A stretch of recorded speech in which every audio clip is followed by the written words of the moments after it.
guys, it's Kino. Welcome to another video. So in today's pick a card, we are doing a good old how they are feeling about you reading. I will go into what this reading is going to consist of in just a moment, but before we get into it, I want to give a huge thank you to Fabulous, who is sponsoring today's video.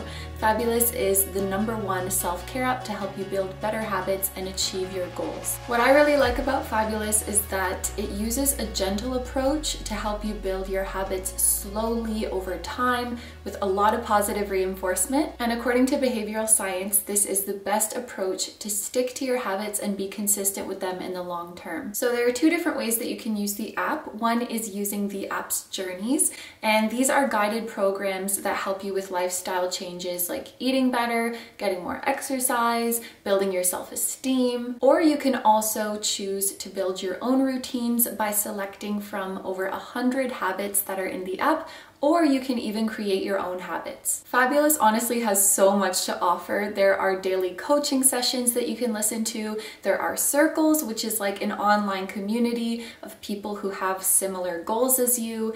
And there are also challenges. Challenges are kind of like journeys, but they are shorter term and they're focused on one specific goal. So for example, the one that I tried recently was the 5-day deep work challenge. And you know what?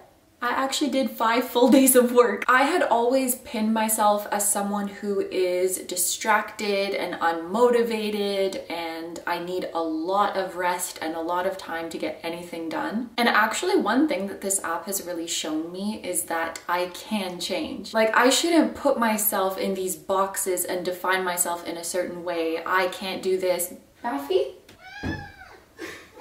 I was really limiting myself by saying like, I can't do this, I'm not this type of person. You know, I also used to really identify with being an anxious person, like that's just how I am, that's how I'm always gonna be. And when I first started using Fabulous, I did a journey to help me be more calm and more mindful, and I proved myself wrong in the best way. I can be a relaxed queen. I'm just really impressed with what this app has done for me, and I'm proud of myself too. If you guys want to get started building your ideal daily routine, Fabulous is offering the first 100 people who use my link 25% off their premium subscription. The link will be down in the description for you guys, as well as in the pinned comment. Thank you so much to Fabulous for sponsoring today's video. Thank you so much to you guys for listening to that. And now let's get on to the reading. Hi guys, it's Kino. Welcome to another video. So in today's pick a card, we are going to be taking a deep dive into the feelings of the person you are thinking of when it comes to you and your connection. And this is their current feelings, so whenever you happen to stumble upon this video, we are seeing how they feel about you right now at the time that you are watching. And this is going to include their feelings for you in their head, in their heart, and in their soul. We're also going to see their intentions towards you and their future actions towards this connection, and then we will finish off the reading with messages and advice from your spirit guides. So there are 4 options for you guys to choose from today, and each option has a different crystal as well as a different tarot deck. As you can see, this is what the decks look like from the back, but in just a second I'm going to be showing you one card from each deck so that you can also see what the artwork looks like. So when you're picking your reading, you might be drawn to the stone, you might be drawn to the back artwork, you might be drawn to the front artwork. So there's a few different factors that you can consider when choosing your group. And I'm going to be showing you guys the Page of Cups because I think that it fits well with the theme of this reading. It's totally normal to be drawn to more than one group. There may be messages for you in more than one reading, or maybe you feel called to ask about multiple people. That is totally fine. But without further ado, let's go ahead and give you a close-up look at each of your options. Option number 1, your stone is this bluey green quartz. Your deck is the Chakra Wisdom Tarot, and this is the Page of Cups. Option number 2, your stone is Celestite. Your deck is the Crow Tarot, and this is the Page of Cups. Option number 3, your stone is Pink Chalcedony. Your deck is the Mystic Dreamer Tarot, and this is the Page of Cups. And option number 4, your stone is Amethyst. Your deck is the Angel Tarot, and this is the Page of Cups. So just in case you need a little bit more time to pick your reading, these are all of the options laid out side by side so that you can compare and see which one is calling to you the most. Take all the time you need to pick. You can pause the video if you need to. I'm gonna go ahead and get started with number 1. Hi number ones. So if you guys chose this bluey green boy and the Chakra Wisdom Tarot, this is going to be your reading. I cannot remember if this was quartz or quartzite or whatever it was. I am the queen of not taking the labels home with me from the store and then forgetting what I got. But anyway, I did want to point out this bluish green color of the stone that you guys chose because these two colors together make me think of a combination of the heart and throat chakra, which are represented by green and blue respectively.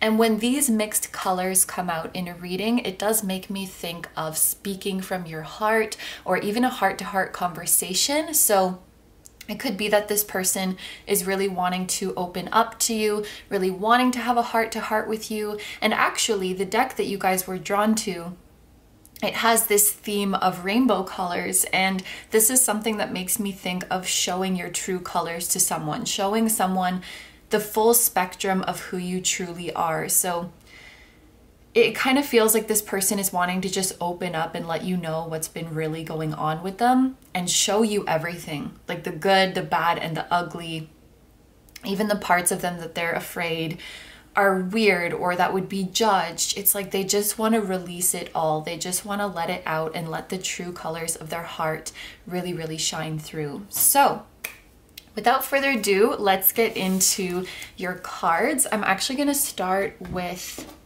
my cat paw deck, which I use in like every how are they feeling reading, and the animal spirit deck. And we're gonna look at two different energies, like a person A, person B sort of thing. You might find that you sound like one and your person sounds like the other, or you might find that you sound like both of them. That is totally normal. If you're resonating with both sides, it likely means that you and your person are mirroring each other quite closely. However, if you feel like you don't really resonate with either side, then this might not be your reading, so just keep that in mind. But let's see what we have here. For person A, we have the Tower and the Spider. And for person B, we have the Lovers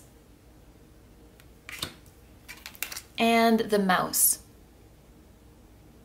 All right, so I'll just quickly point out some zodiac signs that are coming out right away. The Lovers is Gemini energy, and then the Tower is related to the planet Mars, so it makes me think of Aries and Scorpio energy. This could be the zodiac signs of you or your person, or maybe these times of year were significant, like you met in Gemini season or something really big in your relationship happened in Scorpio season or something like that. If these signs don't resonate though, that's totally fine. They are just here for an extra layer of confirmation for those who may need it. So looking at these cards, there is first of all quite a strong and specific message. I don't think that this is going to be for everybody, but what I'm seeing here is like two people who recently broke up or separated or had some kind of falling out. And there's one person over on this side who took that really, really hard. Like maybe they didn't see it coming or something about it shocked them.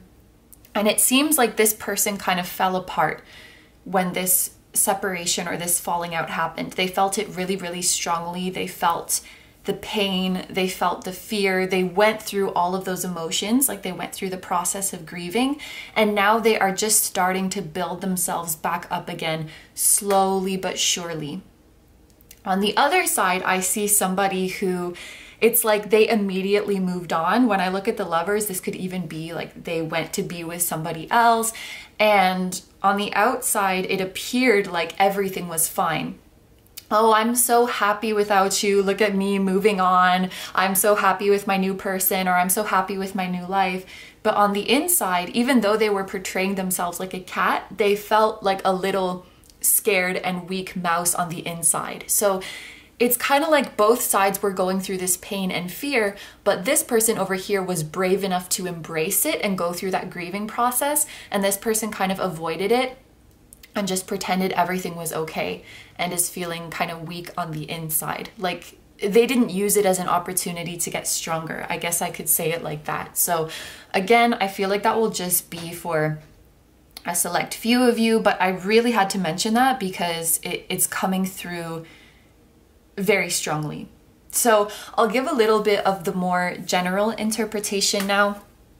Over here for the Tower person, it kind of has this feeling of starting from scratch or building yourself back up. So this would be somebody who has gone through a Tower moment in their life, meaning that things feel kind of chaotic recently. It feels like things are falling apart, plans are not going through. Things that they've been trying to build up and create for themselves have just been like falling apart over and over again. And it's this feeling of being lost and being scared and not sure what's to come. And this person is having to start from scratch. I'm even thinking about a spider. Like when their web gets destroyed, they have no choice but to just start over and keep building it. So someone's having to start over in their life, and it seems like they're not very happy about it. They feel quite exasperated. But what this person may not realize is that this Tower moment, this falling apart of something in their life, is actually part of their manifestations and their dreams coming to fruition. Spiders make me think of prosperity. They make me think of manifesting your dreams.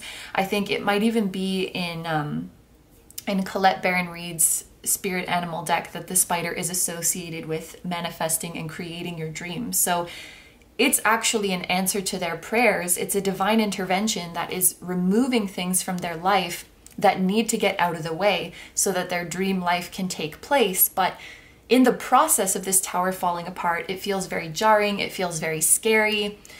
It's like this person's wishes are coming true, but it's taking a very different form than what they had originally expected or anticipated, and there's a lot of fear there. And I would say that between these two people, this is likely the person who is not so much focused on love or focused on the connection right now, because honestly they don't even have the time, they don't even have the energy for that. It's like this Tower, this thing of their life, aspect of their life is falling apart before their eyes, and they got to figure out like, well, shit, where do I go now? So this could be like suddenly they have to move, or suddenly something in their career or their studies is falling apart, something in their family life. And they just got to be like this spider and kind of go in animal instinct mode and just build up their web again. Like, I gotta pick up, I gotta start over, I gotta start from scratch, I gotta figure out what I'm meant to do here. So kind of an uncomfortable, and I would even say an urgent transition that is going on in this person's life. Things could feel kind of chaotic. If this is you, I really, really feel for you. I mean, even if it's your person, I really feel for them too. But even if this is not you and this is something your person is going through, I feel like you might be picking up on this kind of chaotic energy from them. Maybe you guys feel like you don't really know how you can help. You know, should I move closer to them and comfort them, or should I give them space? That can be kind of confusing. Maybe they're confused about what they need right now as well. So they could be giving off a bit of mixed signals. It's like sometimes it seems like they want to lean on you, and then other times it seems like they're really distant and not paying attention. And also, I think that you guys might have some kind of telepathic connection to this person, because we do have the Lovers here, and you guys might know, like, I definitely associate the Lovers with that kind of connection. But just because I was picking up, like, even if this is the other person's energy, you guys are feeling it too. You're feeling that uncertainty, you're feeling that chaos, you're picking that up from their energy. Now over here on the other side, we have the Lovers. So this would be the person who I think is more focused on this connection right now, or more focused on love in general right now.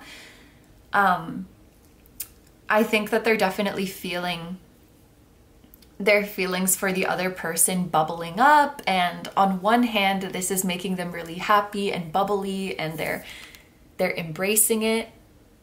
But then we have this little mouse too, so it's almost like this person wants to tread carefully. Okay.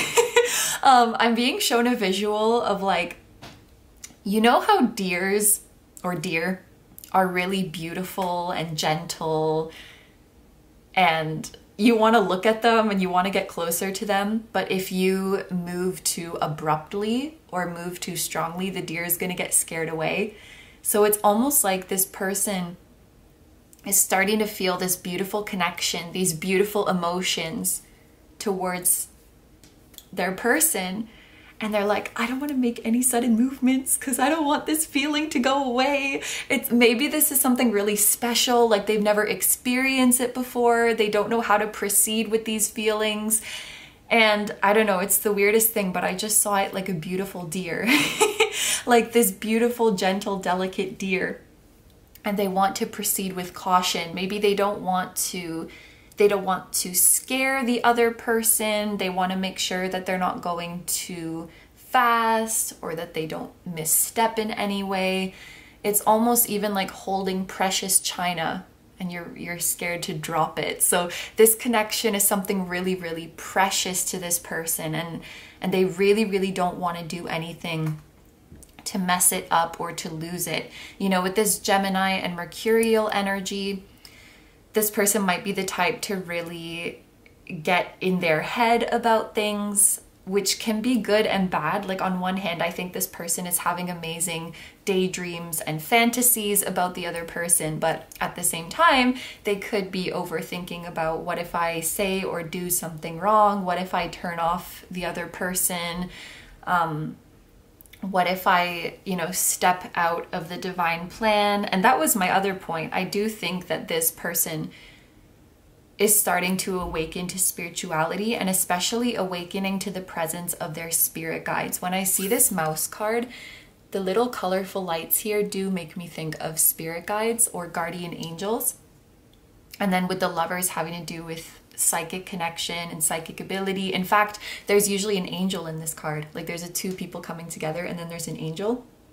So I think this person really does feel like some kind of higher power has brought the two of you together, and they just really want to make sure that they get it right, that they don't, step off the right path or mess up the divine plan.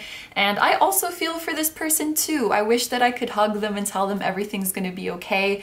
I mean, I don't need to tell you that. You guys have angels supporting you, so everything is going to be okay. But again, the mouse is making me think of this kind of timid energy where they're starting to wake up to the presence of their spirit guides, but don't really know how to talk to them. I don't know how much I'm allowed to ask from you. I hope that I don't offend you. I hope that I don't push you away. I hope that I don't make a mistake. This person has a very, very polite, very respectful, very caring and considerate, but kind of timid energy. They just want everybody to be happy, and they just want to do the right thing. I'm even getting Libra or Cancer kind of vibes from this side as well. I have to say that this person's energy is very adorable. This person is probably adorable too, but when I sit with their energy right now, I'm just kind of being bombarded by that flustered or frustrated energy of like, oh shit, I gotta figure this out. I gotta figure my life out. They're kind of, when you have some deadline approaching, or even me, like when I'm, and it's probably normal for everyone, but when you're going through a kind of tough time, you're not yourself, right? Because you're just in like a survival mode and you're spacey and you're irritable. So I feel like this side's energy, it's a bit harder to get a read of their true essence right now. Whereas this person, I'm like, oh my gosh, you're so sweet. You're so sweet. You're so adorable. But this is very nice energy to start off with.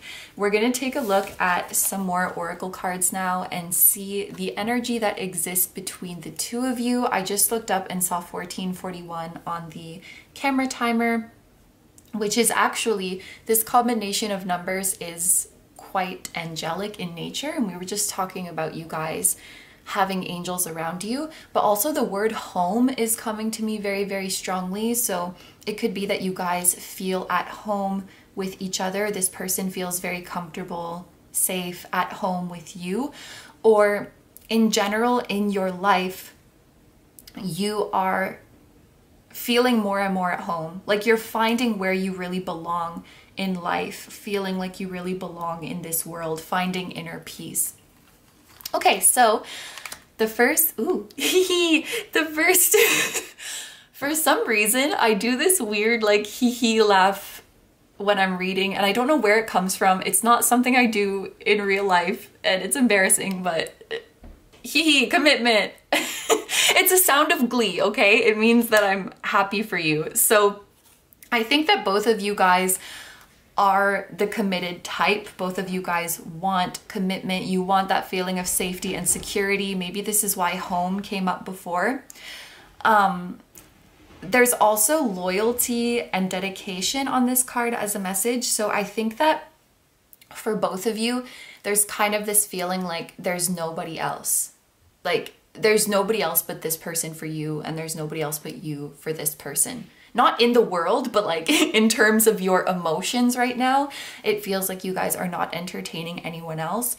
And I do want to say, even for those of you who resonated with that description in the beginning of this being someone who's moved on to be with another person, this message still applies. It's like even if they're with someone else right now, or you're with someone else right now, the loyalty of your heart really lies in each other. And I do feel this desire on both ends to make things work. And I also feel on both ends this intuition or this knowing that this person is not leaving my life anytime soon. Regardless of what your relationship looks like now, I think both of you have this feeling of this is not going to go anywhere. We also have personal growth. Oh, and then I was just thinking, ooh, we have the number 7 here. And then I looked up and the camera said 1717. Also, the Tower person has the number 16 on their card, which adds up to 7. So this personal growth message, I do think it's for both of you, but this Tower person could really be resonating with the energy of personal growth right now. Because they have to.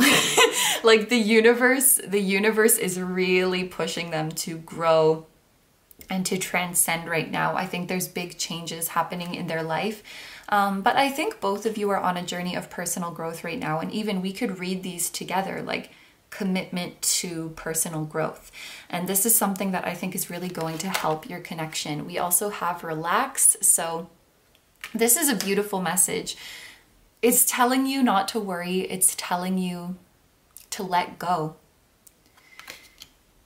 I think that maybe that was a bit of your energy that we were picking up on before, that is worried about misstepping or worried about getting something wrong or being on the wrong path when it comes to this connection. And I think that this is a message directly from your angel saying to relax. Like everything is happening as it is supposed to. You're doing an amazing job in your life. You're doing an amazing job in general. And there is nothing to worry about right now. I would also say for the time being, you know, we have this dilemma sometimes of, should I just keep waiting? Should I let go and surrender? Or should I be taking more actions towards this connection? I think at least for the time being, your angels are saying that this is more of like a let go of control, be patient, surrender to the divine plan. It's more of this message right now as opposed to like a go for it, go forward, take action. So it's like your angels are kind of asking you to chill right now. I also think this could be a message that you have a very calming effect on your person. And that's something that kind of continues to come up. Like they feel very safe with you. They feel very secure with you. And actually, your presence in their life could be something that has really helped with their growth and could be something that makes them want to commit to their growth and want to commit to being a better person. Like you give them that push, whether that is through your words of encouragement or just living as an example for them or just existing. And then we have begin. So there is some sort of new beginning. This image really makes me think of a breakthrough. There is some sort of breakthrough that is coming in this connection. I love this card because the star in the middle, it looks just like the star in tarot, like the 8-pointed star. So it's like a new beginning where your dreams are coming true, a new beginning where things feel too good to be true. And I love this message for both sides. Like no matter who you're resonating with or if you're resonating with both sides, I know that this person over here has been quite stressed about the direction their life is going in, and the future is very, very unclear. And we were seeing before that this tower moment is actually bringing the manifestation of their dreams. So for them, it's like a new beginning is coming. It's better than you ever expected. I love that message for them. And then over here, we have this lover's person who is starting to feel these beautiful emotions, a beautiful connection to their spirit guides bubbling up, but they're worried about messing it up or saying or doing the wrong thing. And so for them as well, this is a really beautiful message. Like, a breakthrough is coming in your emotions, a breakthrough is coming in your spiritual connections, and it's going to be even more beautiful than you can imagine. So whichever side you are resonating with, I just want to tell you that the future is so much more beautiful and so much more blissful than, like, you couldn't even conceive, I think is the word. You couldn't even conceive of that right now. So what a nice little energy check that we're starting off with. So we are going to move into the tarot that you guys chose, the Chakra Wisdom Tarot. I'm just going to take a sip of water. All right, so just in case you guys didn't see the intro, I'll just give a quick breakdown of this part. We are gonna see your person's feelings for you in their head. So like from a more mental, intellectual space in their heart, so from a more emotional space in their soul, so from a more spiritual space. And then we're also going to see their intentions when it comes to this connection, and then what actions, if any, they will be taking towards you.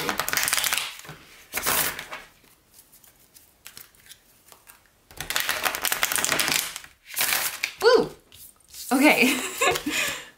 Yeah, when we get little cards like that bursting out, that's a message of there's a lot this person wants to say to you, or that you're very, very strong on their mind right now, or both. Okay, so for group one, the first thing we want to see is how their person is feeling about them in their head. Or maybe I should say what they're thinking about them.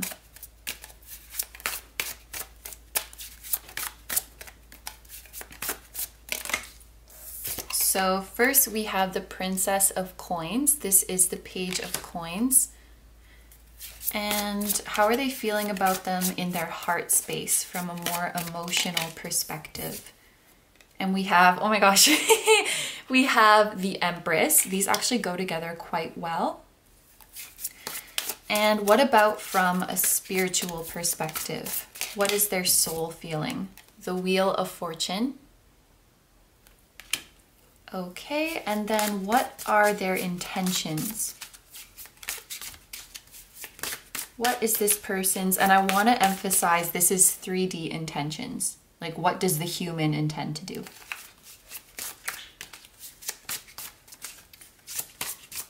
What is their intentions? We have the Knight of Swords. Wow. And finally, future actions of this person. We have Judgment. Wow. Okay, so The first thing that I want to point out here is that this spread is overwhelmingly green. This is a deck, which I'm sure you guessed because it's called the Chakra Wisdom Tarot. Each card has a chakra association, and we have so much green here, which, like I actually mentioned in the beginning of the reading, is associated with the heart chakra. So this person is full of feelings for you right now. Heart chakra energy for me, it's like this person has a soft spot for you. Like they feel really warm and fuzzy about you. They feel really affectionate towards you. I feel like there's not a lot of stuff that this person wouldn't do for you. And there's also with heart chakra energy, this feeling of being special. Like you hit some sensitivities or you hit some soft spot in this person that not many people could access. You and someone else could be doing the same thing. And when you do it, it's like, oh my gosh, it's so cute, it's so precious. And when someone else does it, it's like, yeah. I guess a comparison I could give, and it's kind of weird because it's about pets, and I'm not saying at all that this person views you like a pet, just in case I want to make that disclaimer. But you know, it's like all dogs are good boys, but your dog is the best boy objectively. Or like all cats are cute, but your cat is the cutest. That's just the rule. It's just the way it goes. So they feel that special thing about you. Like, yes, everyone is beautiful, but my person is the most beautiful. Like that. I think you guys get the picture. And then it's really cool too that we have all of this green followed by blue, because that really confirms what I saw with this blue-green fellow over here, this desire for a heart-to-heart, this desire to communicate and to show their true colors. And then we have a little bit of purple, which is that the crown chakra? Yes, this lighter blue is the throat, and then this darker blue is the third eye, and then this is the crown chakra. So we've been speaking about some kind of psychic or telepathic connection here, and I would say that they feel a little bit of it. Just a little bit though. And we do have the number 7 here as well, and a purple color, which is related to the crown chakra. Now, I feel like a lot more of this is going on in their heart as opposed to spiritually, so there might be a little bit less spiritual awareness. But for example, let's say that you are sending calming energy to this person, and then this person is stressed out. They will pick up on that energy from you and calm down, but they might not realize that like you sent that to them, if that makes sense. They do pick it up, they do receive it, they do reap the benefit from it, but they might not think like, oh, group 1 telepathically sent me this energy. I also think that if you're dreaming about them, they're probably dreaming about you as well. If you're thinking about them, they will probably see signs of that. It's just a matter of them not putting 2 and 2 together or something like that. But okay, let's go through these cards one by one now. I just have to say overall, this is a really, really sweet energy. Over here, we have their thoughts about you. So how they feel about you from a more mental or intellectual perspective. Actually, sorry, I lied. I want to start with the heart. You're the Empress to this person. Regardless of your gender, you don't have to be female, but the Empress means it's like the sweetest, utmost love, unconditional love. This person, I feel like this person would never judge you or could never see you as wrong. And it kind of goes back to that feeling of deep down, they will always have a soft spot for you. This person thinks that you are incredibly beautiful, the most beautiful on the inside and out. They also think that you're very, very talented, that you could do anything you set your mind to, that you could do anything in this world. And they want to nurture you, they want to care for you, they want to protect you, they want to provide for you, they want to give you the world. Because as the Empress, you deserve the best of the best in this world. You deserve everything. You're worthy of the highest in this life. Now, You see how we have this image of someone making an offer to the other person? I do think this person wants to make an offer to you, but when we go to their mental state, what their head is telling them, this is the Page of Coins, and the page is like the lowest of the court cards, so it can be, you know, the least experience, or when it comes to, I think this is how your person is thinking of themselves, as just a page. So, you know, as having the lowest value. And I'm not saying that about them, but I think they see themselves as having a lower value than a King of Pentacles or a Queen of Pentacles, for example.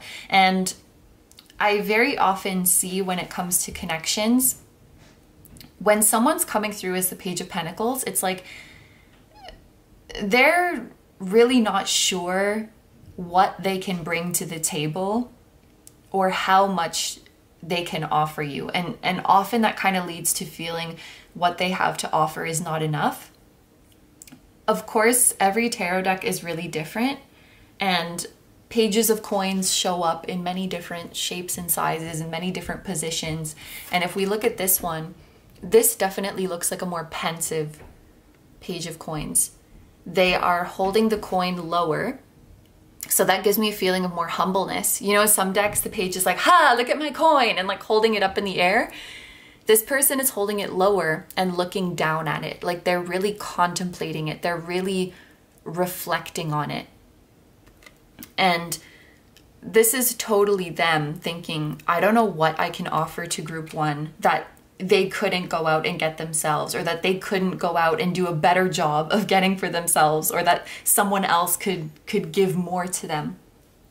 So it's kind of this reflective feeling of like, can I add value to group one's life in any way? Can I really make their life better than it was before with what I have to give?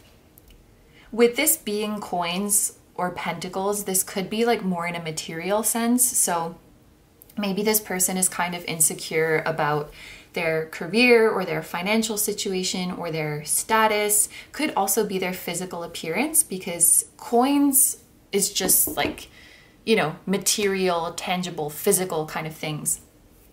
So it seems like, oh, but we also have a cup here. We also have the Empresses being offered a cup. So it could be emotional as well, like emotional stability, emotional security. But while their heart is totally enamored by you, their emotions are totally flooding over you, their head is saying, yeah, but you don't have much of value to offer to this person. Like this person is already the Empress. It's that expression, like, what do you get someone who already has it all? What do you give someone who already has it all? And this is from their perspective, right? So I'm not saying they have nothing, and I'm not saying that they couldn't add value to your life, but it's like their head is telling them that. So maybe it's some kind of insecurity that they have. And then again, this energy is current, right? So maybe they just feel like right now in my life, I'm not in a place where I can give much. This could be like the temporary current situation. But if we move on to the Wheel of Fortune here, this is how they feel about you from a spiritual perspective. So how their soul, how their higher self feels about you. And I have to say that their higher self is really, really happy that they have found you. The Wheel of Fortune is about fate and divine intervention. So we were speaking a little bit before about you guys having divine support. I do think that this connection was fated. I do think that your higher selves like plan to meet each other and come together in the way that you have. And it's almost like this person's higher self is rejoicing that the plan worked. Like you set out to find each other and have this connection, and you really did it. You really made it work. So their higher self is so grateful for you and is so grateful for your angels. This Wheel of Fortune even has a magician-y kind of vibe, because we see the sword, the pentacle, the cup, and the wand. And usually we would see this on the magician card. Like the magician has all of these objects lined up, and because they have all of these, it means that they can manifest all of their dreams and desires into the physical world. So it really, this Wheel of Fortune, more so than other decks, really feels like a collaborative effort. Like normally when I see the Wheel of Fortune, I think like total divine intervention, very much out of your hands, out of your control. The fact that we have imagery that's reminiscent of the Magician here, it's like, yes, the universe worked hard to bring you guys together, but you guys worked hard too. Like you collaborated. I don't know what this hand motion is, but your higher self is just, oh, your higher self too, but their higher self is really, really happy with the way things have turned out. There's definitely a recognition of the fated connection that you guys share, and also that your human selves chose to go along with the plan, because humans have free will, right? And like no matter how much your higher selves wanted something to happen or planned for something to happen in this lifetime, at the end of the day, it's up to the human's actions and free will what is going to materialize here on earth. So their higher self is like, yes, because their human self clearly chose you as well. Their human self clearly wants you as well. And it's this feeling of everything is going according to plan. Now, looking over here at the Knight of Swords, this represents your person's intentions. And if you remember, I did specify that this is the intentions of the human. I wanted to focus on that because I feel like that's more so something that you can count on, right? Because like we just finished saying, at the end of the day, it's about the human's actions and the human's free will to determine what happens. And this just goes so beautifully with what we have seen throughout the reading, what I talked about with the stone, what I talked about with the blue and green colors here. The Knight of Swords is about communication. It's also about overcoming problems. So I can say with a lot of confidence and certainty for you guys that your person is intending to reach out to you. Your person is intending to communicate with you. Swords is a very fast-moving energy. So this could indicate that this is happening quite soon, or it could be indicating that it will happen kind of suddenly, unexpectedly, out of nowhere. Like you weren't really expecting to hear from them. And this could happen actually with this trumpet. I feel like this person might call you, might actually call you on the phone. Which I don't know about you guys, but for me, if somebody just called me out of the blue, that would be very unexpected. I don't really talk on the phone much ever, but like these days I feel like you don't really just pick up the phone and call someone. It's more like, hey, what are you doing? Can I call you? So I don't know, this judgment trumpet, it just made me think of someone like hitting up your phone out of the blue and you're like, oh my God, they're calling me. Ah, should I answer it? It's like that kind of feeling. But the Knight of Swords for me, it's also like a great volume of communication. So someone has been thinking about what they want to say for quite some time. And then the Knight of Swords represents this moment where it's all spilling out. But I'm kind of getting this feeling just from this image. You see how the person is fully suited up? This is really standing out to me because in most decks, we could at least see the knight's face.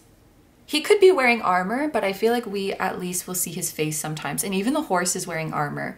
So it's giving me this feeling of they intend to reach out to you and there's a lot that they want to say to you, but I see them starting to go on their spiel, you know, and they're kind of talking around and around, and you can tell, like they're saying a whole lot and you can tell that they're not really getting to the heart of the issue of what they really want to say because they're still kind of scared. Something in them has pushed them to reach out to you, but they're nervous and maybe they're just, I don't know, like small talking, or maybe they are talking about your connection, but they're kind of dancing around the heart of the matter. And I think that you might have to push this person and be like, okay, why did you really call me? You know, like obviously you didn't call me just to say this. Like, let's get to the point and kind of urge them towards saying what they really, really want to say. The desire is there, but I think they might just need a little bit of push. And I also just realized this part was supposed to be about their intentions, but it turned into something that they're actually going to do, because I'm kind of reading the Knight of Swords and Judgment together. Like before I was, what is it called? I was talking about this trumpet, and also sword, the way it's stuck up like this, it's really emphasized in this image, and swords are about truth and clarity. So I think that, yeah, I mean, we've seen this a lot in this reading. There's some heart to heart that is coming, getting to the truth of the situation. Finally, this person is not beating around the bush and is just like just say what we all know. Just say what we've both been thinking. It's like that kind of vibe, you know? And yeah, this Judgment card represents their future actions. Judgment is a card that is about leveling up and growth. So I think it matches really well with this personal growth. It's about closing off past cycles that hinder your growth, that don't serve you anymore, and stepping up to the highest version of yourself. I almost feel with Judgment, it's like taking accountability for yourself. So not dwelling on your past, not blaming others for your past, also not blaming yourself for your past, but saying it happened for a reason, it taught me this lesson, and I'm ready to move on and be a better person. So it looks like this person is really stepping up and is really answering the call, because there is a call coming from your higher selves when it comes to this connection. There is a call from your angels when it comes to this connection. Also, looking at all of these people at the bottom, this could be like your person announcing about your union or announcing about your reunion to people in your life. I don't know if maybe that's like extra significant for some of you guys, but there is a feeling of your union or your reunion being official.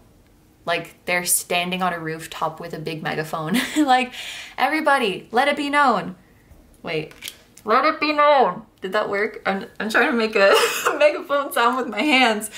That group 1 and I are gonna work things out. Or like, we got together, or whatever it is.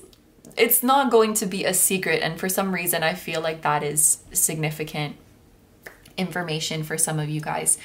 But let's finish off the reading now with advice and messages from your spirit guides. So, we have romance, and we have another number 7 because this is the number 25, which adds up to 7. Romance. Lavish the one you love with personal attention and affection. So this for me is just confirming again that this person has a lot of affection towards you. They have a lot of romantic feelings towards you. Like, maybe I didn't do justice explaining the Empress before, but she's like the most beautiful, lavish, sensual kind of energy. Like, this person is just bubbling over with loving and romantic feelings for you. This could be part of their future intentions as well. They want to lavish you, they want to spoil you. Maybe they're really wanting to be like physically close with you right now, or physically intimate with you right now. We also have action, awaken the warrior woman within. Oh, wow. This is really interesting, that contrast between this person being totally suited up and armored, and this person being like completely naked, completely exposed.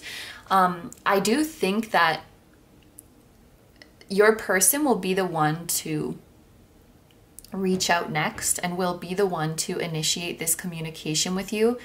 But I do think that it will require your willingness to be vulnerable in order for things to go in the right direction. Like, you know, we spoke about this person reaching out, and it's clear that they want to say something to you, but they're kind of scared. They're kind of beating around the bush.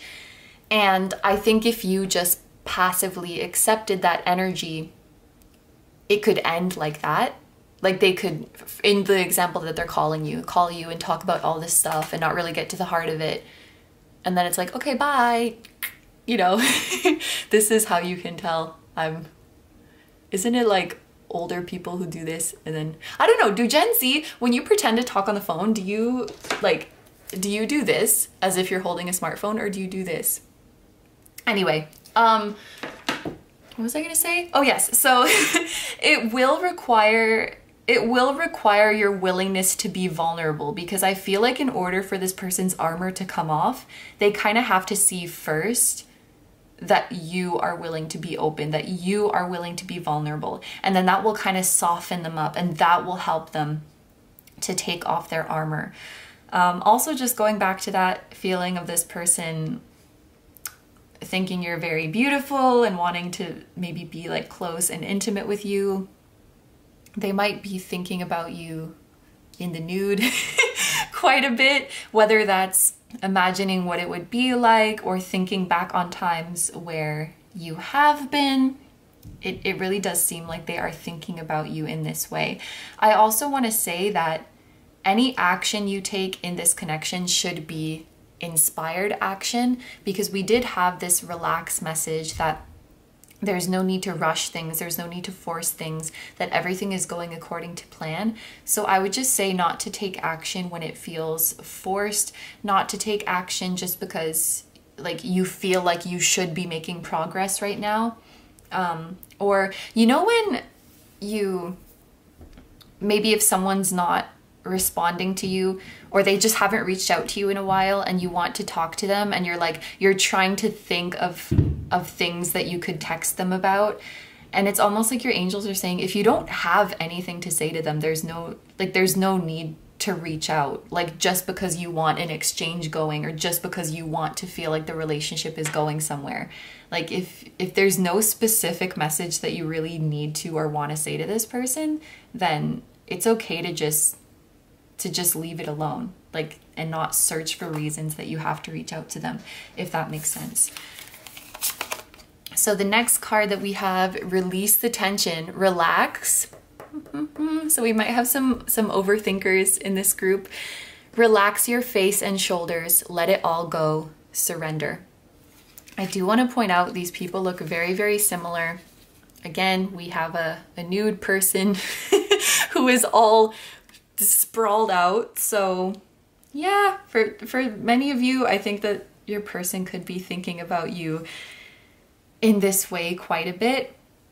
But this is just even further reassurance for me that everything is okay. We have the number 32, which reduces to 5, and that means that change is coming within this connection, and all you need to do is surrender. This is already something we've spoken about, but I think it does bear repeating, because very often we just need to be confirmed of that, especially when we're already in kind of a overthinking or anxious tendency. Sometimes you just need to hear that many times, like, it's gonna be okay, relax. Maybe some of you guys could drink chamomile. That chamomile actually helps you to calm down, it helps you to sleep. Maybe not if you drink it right before bed, because then you'll probably pee. But I also sometimes drink, what is it called? Theanine? Is it L-theanine? It's something theanine, but I drink it before bed, and it helps me to relax. And then finally, yeah, we have the 5th house. This is literally about like sex and pleasure. So many, and yeah, this even added up to the number 5. So that's a confirmation for a lot of you. Like, if that resonates for your situation, because I know that not everybody is sexual, but I think for many of you, this person is thinking about you quite a bit in a sexual way, like fantasizing that way about you quite a bit. And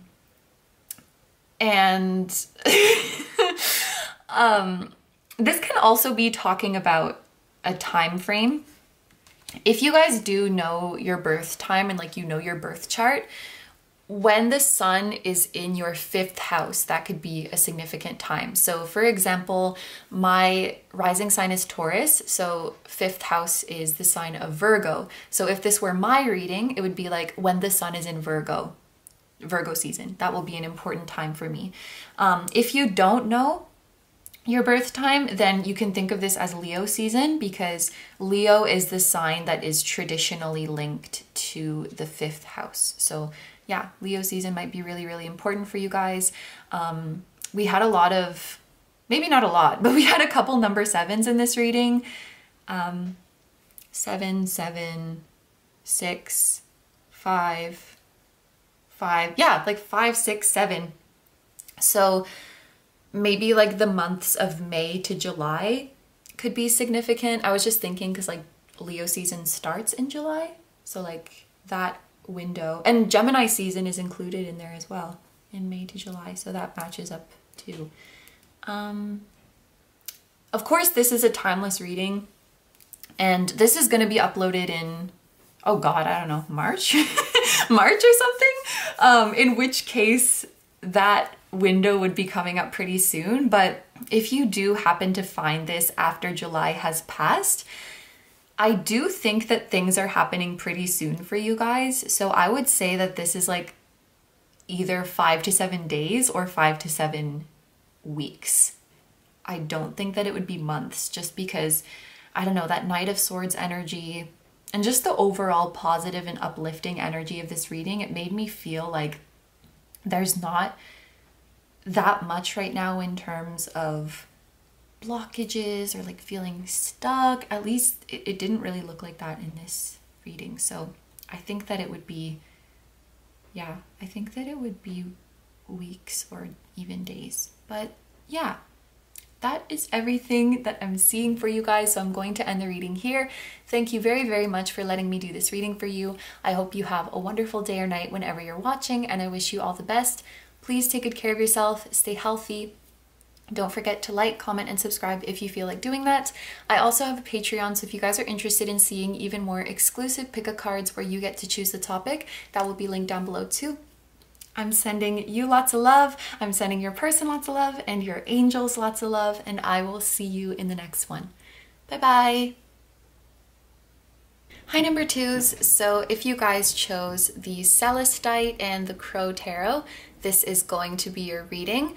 I did just want to mention something before we get into it. When I was lighting the candle for your reading, it took a really long time to light up. Like I had to hold this lighter there for many, many seconds until the flame finally caught onto the wick.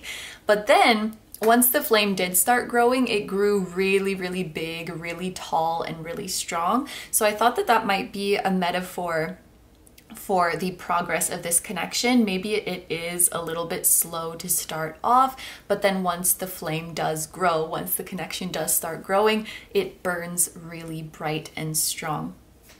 Okay, so let's get into your reading. I'm gonna start off with the Cat Paw Tarot and the Animal Spirit Oracle deck, and we are going to read the energies of 2 people in this connection. So you might find that you sound like one side and your person sounds like the other side, or you might find that you resonate with both sides. If you do, that is totally normal, and that probably means that you and your person are mirroring each other very closely. However, if you don't resonate with either side, then this might not be your group, so just keep that in mind. But let's get into it and see what cards we have. So for person A, we have the Wheel of Fortune and the Buffalo. For person B, we have the Sun and the Eagle. Okay, so the first thing I'm gonna do is just point out the zodiac signs that are present here. With the Sun, we have Leo energy, and then the Wheel of Fortune is actually all of the fixed signs. So that's Taurus, Leo again, Scorpio, and Aquarius. So these could be your signs, they could be your person's signs. If not, that's totally fine. This is just an extra layer of confirmation for those who may need it. And I'm also noticing that we do have the Buffalo and the Eagle here. This is making me think of Taurus and Scorpio, respectively, because the buffalo is kind of like a cow and or a bull, and Taurus is related to the cow or the bull. And then the eagle is actually another symbol for Scorpio energy. So those could be energies that are strong in your charts, or it could also be indicating that you two are sister signs. So your zodiac signs are opposite each other. Like for example, you're a Libra, they're an Aries, you're a Sagittarius, they're a Gemini. or you get the picture. Or 6 months could be a significant time frame. So maybe you've known this person for 6 months, or you've been involved with them for 6 months, or maybe 6 months from now is going to be important in this connection. So let's get into the meanings of these cards now. First of all, both of you guys have amazing energy. I do want to point out that for both of you, your tarot cards are 1, like number 1 cards, because we have the number 10 here, which reduces to 1, and then we have the number 19, which also reduces to 1. So both of you guys are kind of entering new chapters in your life, new beginnings. And I can see that these are very positive new beginnings, but it kind of feels like, especially with the buffalo and the eagle facing away from each other, it kind of feels like you are each sort of going through your own new beginnings right now. You're each sort of doing your own thing. And I feel like right now, your energies are not so much focused on this connection, or a time is coming very soon where you're encouraged to focus on yourself and focus on your own thing. So even if you're already like with this person in a committed relationship, it just might be that, the current energies or the upcoming energies has more so you guys focus on your own life, your own path. It doesn't mean that there's a strain on the relationship or anything like that. It just is like your focus might not be directly on the growth of this relationship, pouring into this relationship right now. And that is okay.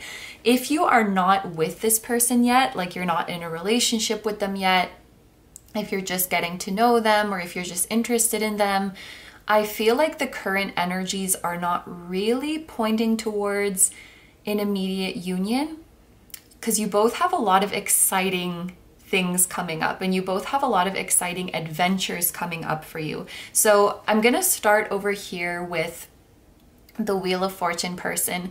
For them, I feel like the new beginning that they're experiencing in their life was kind of unexpected. It was kind of a pleasant surprise. And there's a couple of reasons for this. One is that the Wheel of Fortune does tend to be unpredictable, and it kind of has this feeling of divine intervention.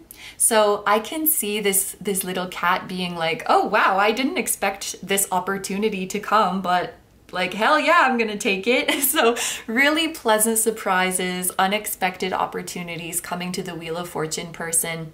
Also the fact that they are walking out of the day sky and into the night sky, it was just giving me this feeling of somebody kind of walking into the unknown. And also space, it's like unexplored territory. And I just looked up and the camera timer was at 5:55. So there's really big change coming to this person. It's even giving me like Fool energy.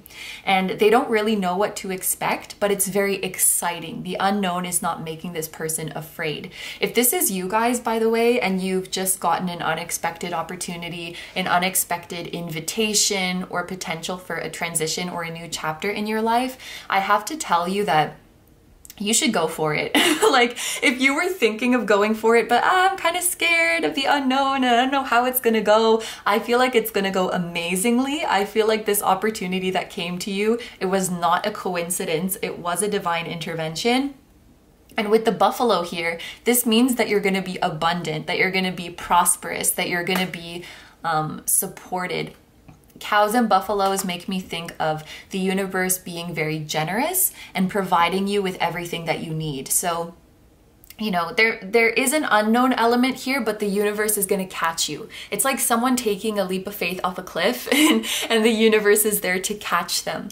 And this person is going to be really, really blessed. They're likely going to make quite a bit of money in this new chapter and also really solidify their confidence and their security and their sureness of themselves and really start to experience stability in their life, both material and also emotional and spiritual stability. Like I'm really sure of myself, and also I have this really strong faith in the universe that they're gonna catch me, that they're gonna have my back. So I love this energy so much. And then over here, this one is a little bit more planned, I think, with this sun energy, because what I'm seeing with the sun is that this new beginning is coming directly from this person's idea. It was their own project. It was their own creative spark or creative idea that started this new chapter. Maybe they recently published something that they were working on, or they recently started to express themselves creatively and share their creations, or like put their own ideas into action. But yes, on this side, it's like the new beginning came from them. And then on this side, it's like the new beginning was just randomly and unexpectedly handed to them. Both very exciting, both very amazing, but distinctly different. And I think that this one, both of them require courage, but like different kinds of courage. This one requires you to believe in yourself and believe in your creations enough to put it out there. But I feel like this person is just going into the unknown with not a lot of support. So I just feel an extra like, wow, I commend you on this side. Not that I'm like saying anyone's better, but this is you guys. You have guts. You have courage. Just with this cat standing on the dog and dogs being like loyal companions, I feel like this person has a little bit more support from the people in their life.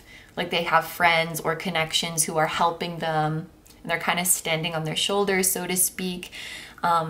Whereas for this person, it's like, oh, just go for it and the universe will help you. And it's like, oh, great, thanks. It's a little bit harder to rely on the universe, I think, as opposed to, you know, a circle of friends and supporters. So their courage is, let's say their courage is being tested in different ways. But both of them are going to be very, very successful. With this eagle here, this person is just going to soar to new heights. I think this person is incredibly creative, talented. They're learning to believe in themselves. If this is you, when your friends and the people around you tell you that you're talented and tell you that your work is good, please believe them. I feel like some of you guys, if this is you, or whoever this person is, they might just think that, oh, you're just saying that because you're my friend. You're just saying that because you want to flatter me. And the praise that they receive doesn't really get to their core. But I think that this person is in the process of learning to believe in themselves a lot more. And they're going to see with how far this project takes them, with how far this creative idea takes them, they're going to soar higher than they ever have. They're going to soar higher than a lot of people. Because if I remember correctly, I think the eagle is like the highest flying bird, or it's like one of the highest. So it even looks like the eagle is flying above the sun. This looks like a sun. So this person's going really, really high, really high. Both of you guys are going really, really far. So it just seems like there's this incredible, abundant, happy breakthroughs happening on both sides. And this could, what this means for the connection, it could be that both of you guys become quite busy and then there's just not as much communication, or there is communication, but things aren't really escalating. I just saw 1111 as well. And again, this goes for like whether you're just getting to know this person or involved with them deeper, or even if you're in a committed relationship with them. It kind of seems like things are just coasting for now because you're both so, or you will be very soon, so focused on your own adventures and on your own projects. And again, I really want to stress that this doesn't mean the relationship is falling apart or that there's a strain on it or anything like that. It just seems like it's not the main point of focus right now, and that's okay.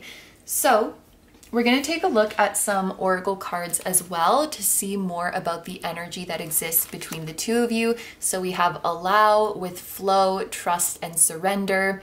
Yeah, I think a really big message for both of you guys right now is to let go of expectations. And I'm hearing because they will be exceeded.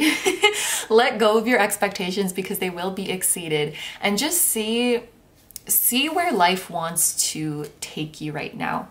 If you guys are doing any kind of manifestation or affirmations, I would really focus on this idea of allowing. I am open to receiving. I am open to my blessings. I am open to pleasant surprises, especially like I'm open to unexpected surprises. And I would even say if you're manifesting, this is a time to not be super duper specific. And, you know, this is not blanket advice for every situation. This is just what I see for you guys and what you're going through. There's a little bit of advice of not to get too specific, because this is a time of your life where the universe is going to be one-upping you a lot, where you're asking for one thing and the universe brings you something a million times better that you never could have imagined. So the universe is like, hee hee. I don't know why I keep making that noise. I did it in group 1 too, and I was like roasting myself. I don't know. Hee hee hee. The universe is like plotting something really, really amazing for both of you guys. And with this dolphin here, there's a feeling of, yes, going with the flow, but also taking on your life with a playful approach and being open to the possibilities. We also have patience. So I do think that this is likely speaking about the connection between the two of you. The 2 here for me is a confirmation of mutual feelings. I think you guys both have a lot of respect and admiration for each other. And also you both really inspire each other. This orange color makes me think of inspiration and enthusiasm. I think you guys light each other up a lot. Like, you really lift each other's spirits.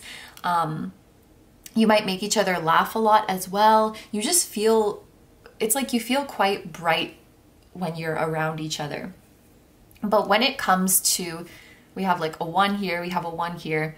When it comes to really coming together and making this a 2, I do think that it's still going to be some time. And that's where going with the flow is really, really important, because we've been speaking about you guys embarking on your amazing adventures. And if the whole time you're just thinking about, I want to get with my person, when am I going to get with my person? Why do I have to wait for them? And you just really, really focus on that one person and this one union or reunion, you could miss so much of the amazing joy. You could miss so much of what the universe has planned for you. So going with the flow means like to be here when it's time to be here, and to be there when it's time to be there.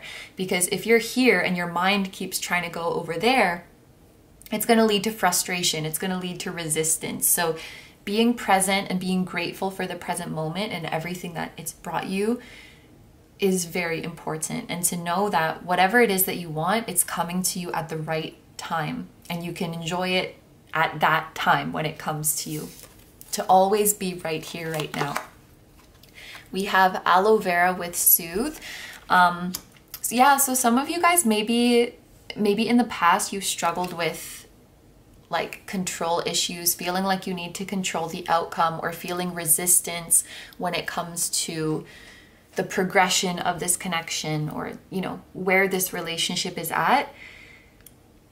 And I can almost see your guides being like, shh, it's okay. Everything is going to happen in due time. I'm kind of reading these together, or all of these together. Like, relax, be patient, allow the situation to unfold naturally. Everything will come at the perfect time. This could also be an indication of how you guys feel about each other. Maybe you do feel very calm around each other. You might feel a healing energy from each other.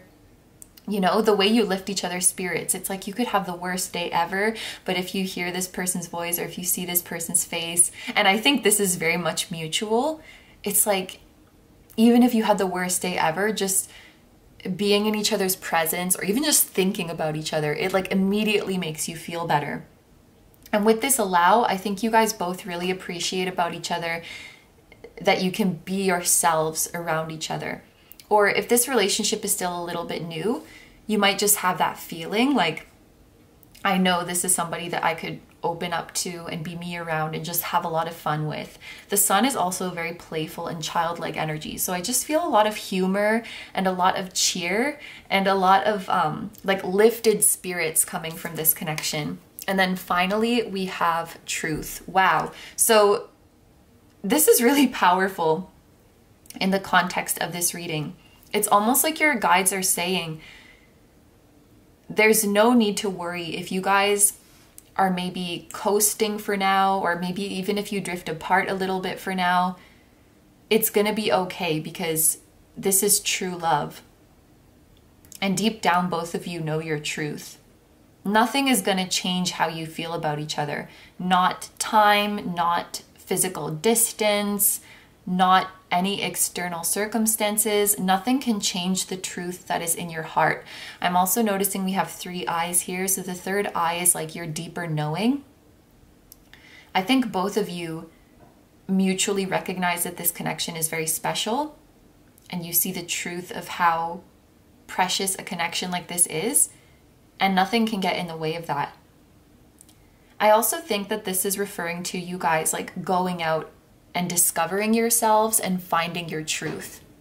As this person ventures into new environments, I think they'll realize, they'll be able to see themselves more accurately. And I think I speak about this, well, not that much, but whenever it comes up that someone's like changing environments, I feel like if we stay in the same place all the time, we may start to see our identity through the lens of like the places we always are or the people we're always interacting with. And if we like shoot into another space, it's like everything's different except for me. So the only thing that's constant now is the real me, if that makes sense. So as this person ventures into a new environment, I think it's going to help them to realize who they truly are. And then as this person starts to unlock their creativity and express themselves more, that's also going to help them to realize who they truly are. So it's like you're both going on a journey to discover yourselves and discover your truth, which is really important. It has that simultaneous meaning of like being a truth about who you are and a truth about what this connection is. Okay, I'm like really thirsty today. I keep having to drink water. All right, so we are going to move on to the tarot that you guys chose, which is the Crow Tarot. And just in case you didn't see the intro of this video, we're gonna see how this person feels about you in their head, in their heart, and in their soul. So in their head, it's like the more mental, intellectual side of things, what their head tells them about you. In the heart is the more emotional nature, and in the soul is the more spiritual nature. So basically how their higher self feels about you. And then we are going to see what their intentions are, what the human's intentions are, their 3D self, and the future actions that their 3D self is going to take towards you, if any. Okay, so for group 2, where is their head at when it comes to you in this connection? What is their head telling them? We have the 10 of Pentacles.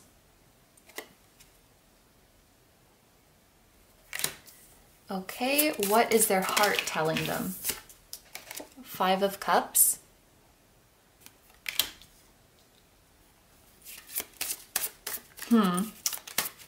What is their soul telling them? What is their higher self telling them? We have 2. I'll take both of them.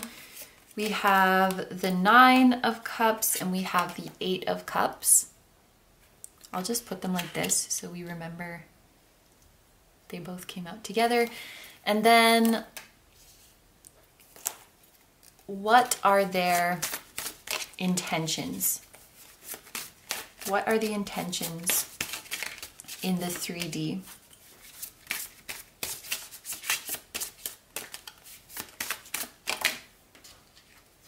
We have the 2 of Cups and what are their future actions towards you? We have the 10 of Wands.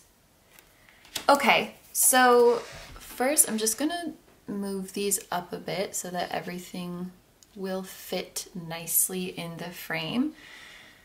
All right, so we're starting off with their head. So this is what your person thinks of you. The first thing that's coming to my mind with this card is that this person has a lot of respect for you. I think that your values align quite a bit. Like your work ethic, your sense of responsibility, your values align quite a bit, and this person thinks very highly of you. I think that they also find you to be very reliable and trustworthy. Like I think this person really trusts you as well. And they do think that you're someone who's going to be in their life for a long time, or someone who's going to be important to them for a long time. They recognize that you have changed their life in many ways, or you have changed them in many ways. And it's like you're always going to be a significant, or influential is the word that's coming to my mind. You're always going to be kind of an influential person. There could be something about family here. So maybe this person has thought about having a family with you, or they want you to meet their family. Or if you have, maybe it's that their family liked you or something like that. Or maybe this person sees you as family. Like they see you as someone who's really close and they have a special bond with you. And they think you're going to go really far. It seems like there's a focus on career and financial pursuits right now that is maybe getting in the way. Just thinking about what we spoke about up here. And I don't think it's necessarily just one of you, but maybe like they're more focused on their career right now, or focused on their financial situation, or maybe they're focused on taking care of their family right now. It feels like this person has a lot of responsibilities at this time, and that might be getting in the way of them talking to you as much as they would like to, or being there for you as much as they would like to. Because when we move over to the heart, so how they're feeling about you from an emotional perspective, this is totally somebody who misses you. This is totally somebody who feels sad about the way things are and who wants things to change. The number 5 is about change, and this person definitely doesn't think that things are over. But I think that sometimes they just feel sad, or they feel pessimistic about the way things are. I think it's really interesting that we have the 2 of Cups here, and we also have the 2 Cups standing up here, because really often when I'm interpreting this card, I would say like, oh, the 2 Cups here remind me of the 2 of Cups. And for some of you, if you guys are friends with this person, they definitely want to be more than that. But maybe they're not sure if you feel the same way, or they're not sure if the time is right, or they're worried about all of these responsibilities that would get in the way. The reason I say that is because like 3 Cups here, the 3 of Cups reminds me of friendships. It reminds me of a more light-hearted kind of connection. And I could even see this image as like the crow kicked over those cups. Like, no, I don't want the 3 of Cups. I want the 2 of Cups. I don't want to be just friends. I want to be something more. This could also be somebody who it would be hard for them to just be friends with you. So I don't know if you guys decided like to just be friends, or if there was a conversation like that, but for their heart, it's like that's too sad. And maybe they wish that they could put those feelings aside and just be there for you and be a friend to you, and not worry like, I don't care if we don't become something more, like I'm just happy to have you in your life, have you in my life. They might wish that they could think that way, but it's like their heart can't feel that way. And that they might actually feel a little bit of guilt when it comes to that. Like, I wish I could be a bigger person and just be mature and just appreciate having you in my life, because I know how much of a blessing you are, but my petty little heart wants to have it all.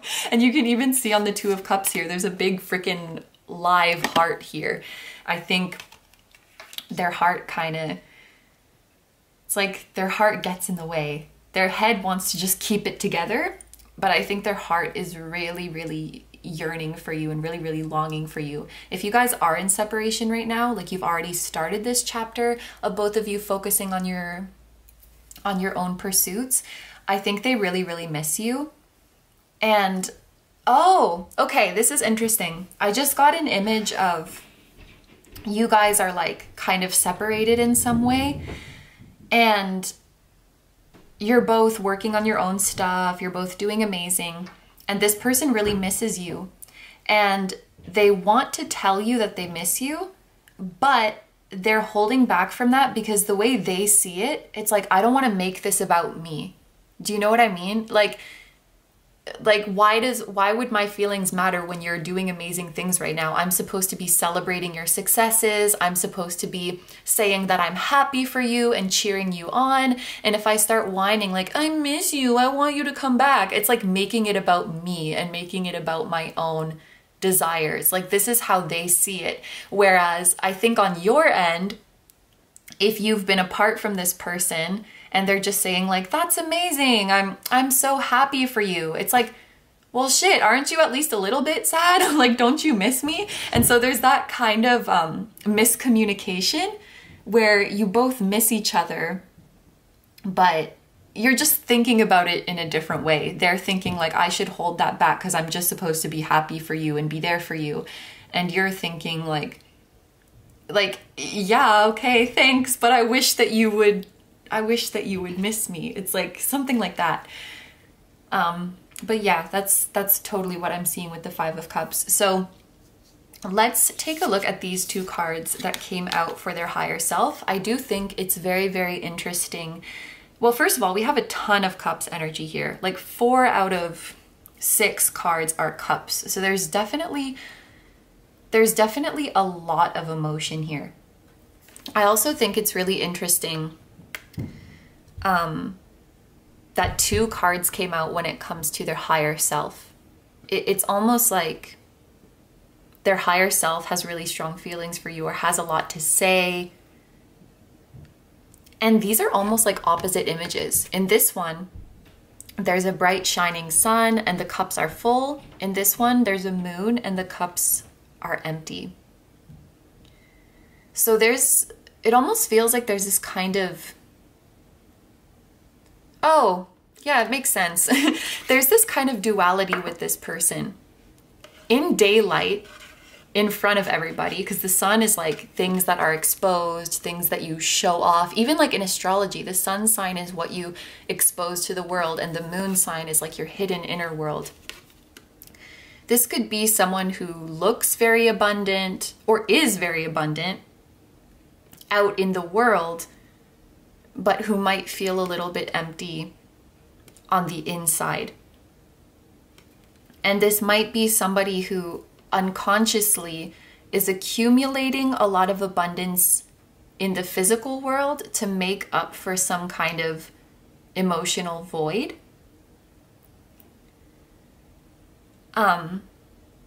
Or maybe this is someone who they grew up where like material abundance was more valued than emotional and spiritual fulfillment. And I think their higher self is really helping them to overcome this kind of duality right now. And just thinking of what we spoke about before, I think that this is definitely someone who really projects like, I'm so happy, everything's okay.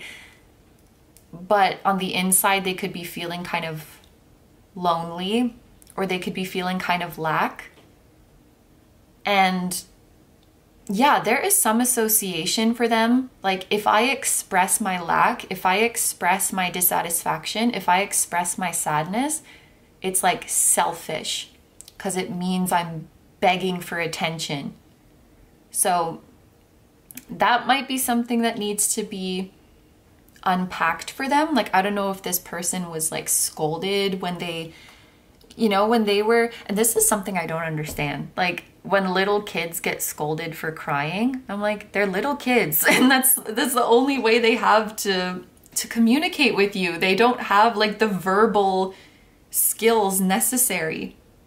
So from a very, very young age, maybe like being sad or whining or crying was really frowned upon or even punished for this person. And it's like, if you're complaining, you're being unreasonable or you just want attention or something like that. And I think that this person struggles to express when they're sad or like when something feels wrong. And I'm not saying that they're not a happy person.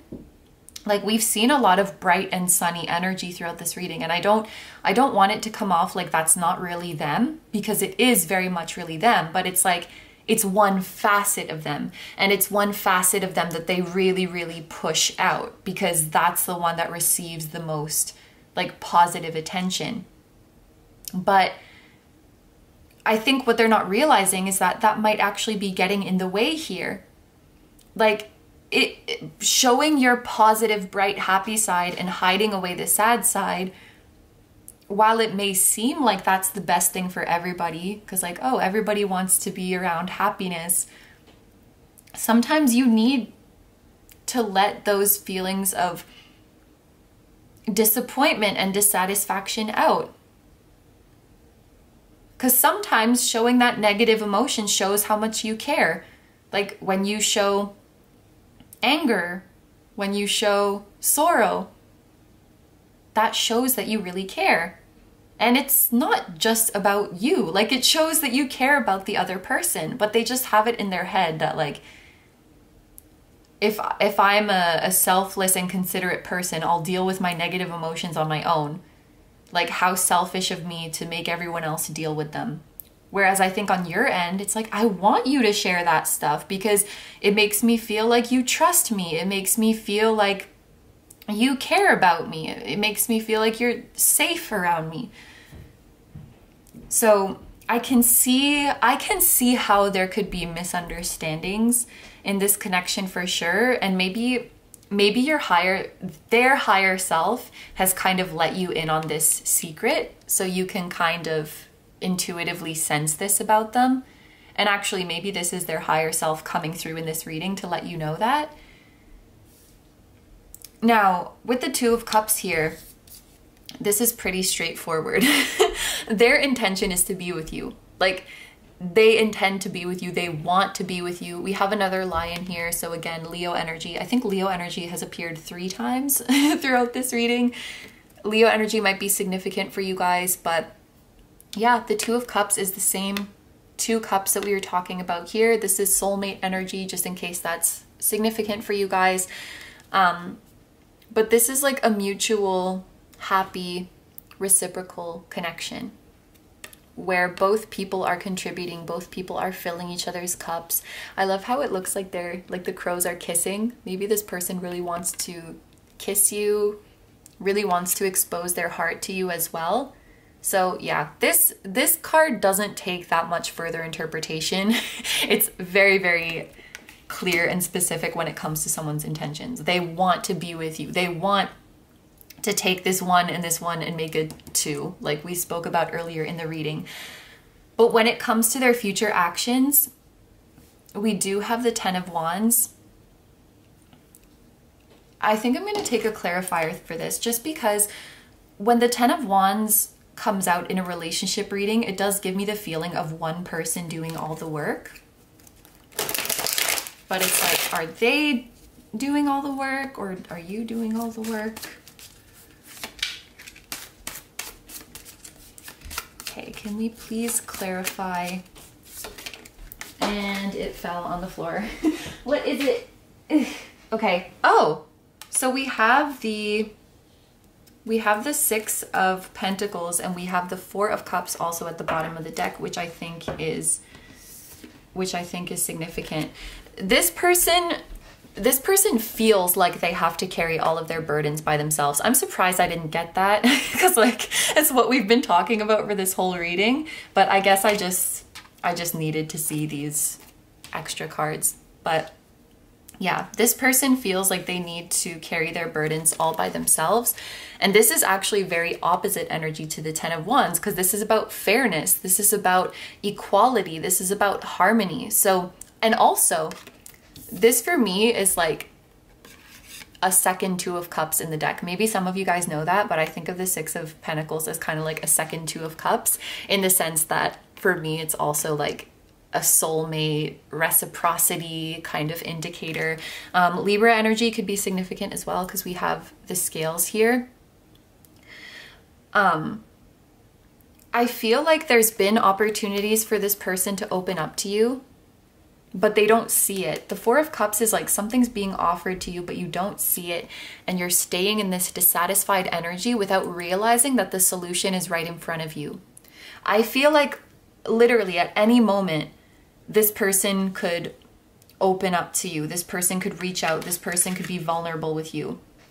And I feel like you would embrace that and you would listen to them. But for some reason, they don't feel like they can. So in terms of future actions, it kind of looks like this person is in a place of inaction because they don't even see the opportunity to come forward. They don't even see that it's a possibility.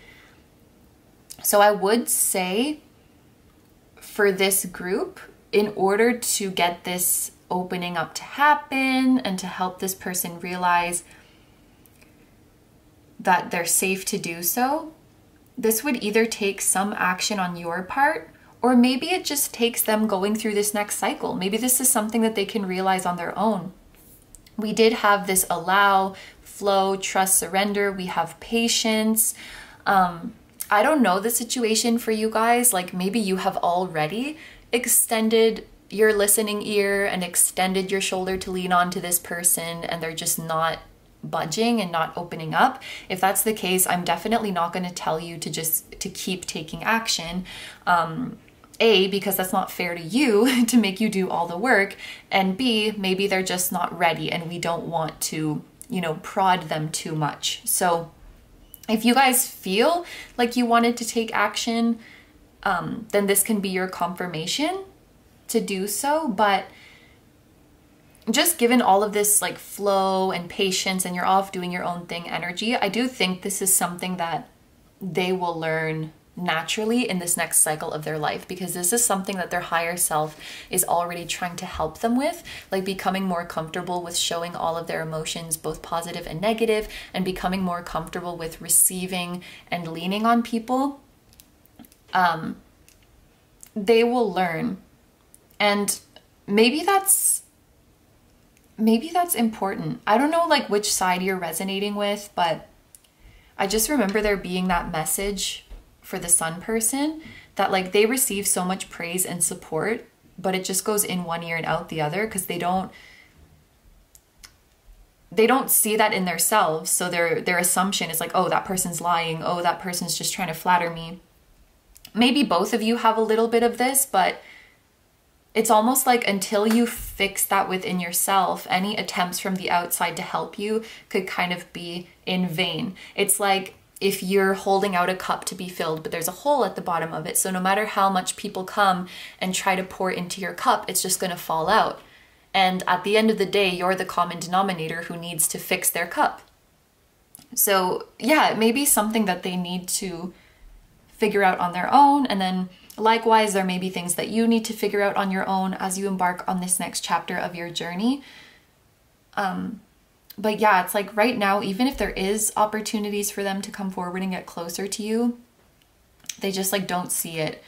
Even Ace of Pentacles in reverse makes me think of that, because Ace of Pentacles is like offers, support, and in reverse, again, it's like they just don't see it. I really do feel for this person and you as well. So let's take a look at some oracle cards now. These are going to be final messages and advice from your spirit guides. So the first card that we have, and we have the number 11 here, which I think I saw. Did I see 1111 earlier? I think in this group I saw 1111 and 555. And this says, look to your inner strength. And strength makes me think of Leo-y energy as well. And actually in some decks, strength is the number 11 card. And it says, you are stronger than you realize. Oh. This can definitely be a message for you about like continuing to be patient, continuing to embrace this new journey. You guys are both really strong, but I think that this is also about learning that you don't always have to be strong. You don't always have to put on a brave face. You can lean on each other. You can heal with other people. And maybe, again, maybe both of you have a bit of this energy and you're mirroring each other, where it's like you feel like you have to do your healing in isolation, or you feel like you have to deal with your problems by yourself because you don't want to like burden others. You don't want to dump on people. You don't want to be selfish. And obviously when it comes to these kinds of things, there is a balance, but opening up to someone is not dumping. Opening up to someone is not putting a burden. It's like, it's not like you're suddenly expecting other people to solve your problems for you. You're just sharing with them. You're just accepting comfort from them. Like, the standards is too strict for like how strong you're meant to be all on your own.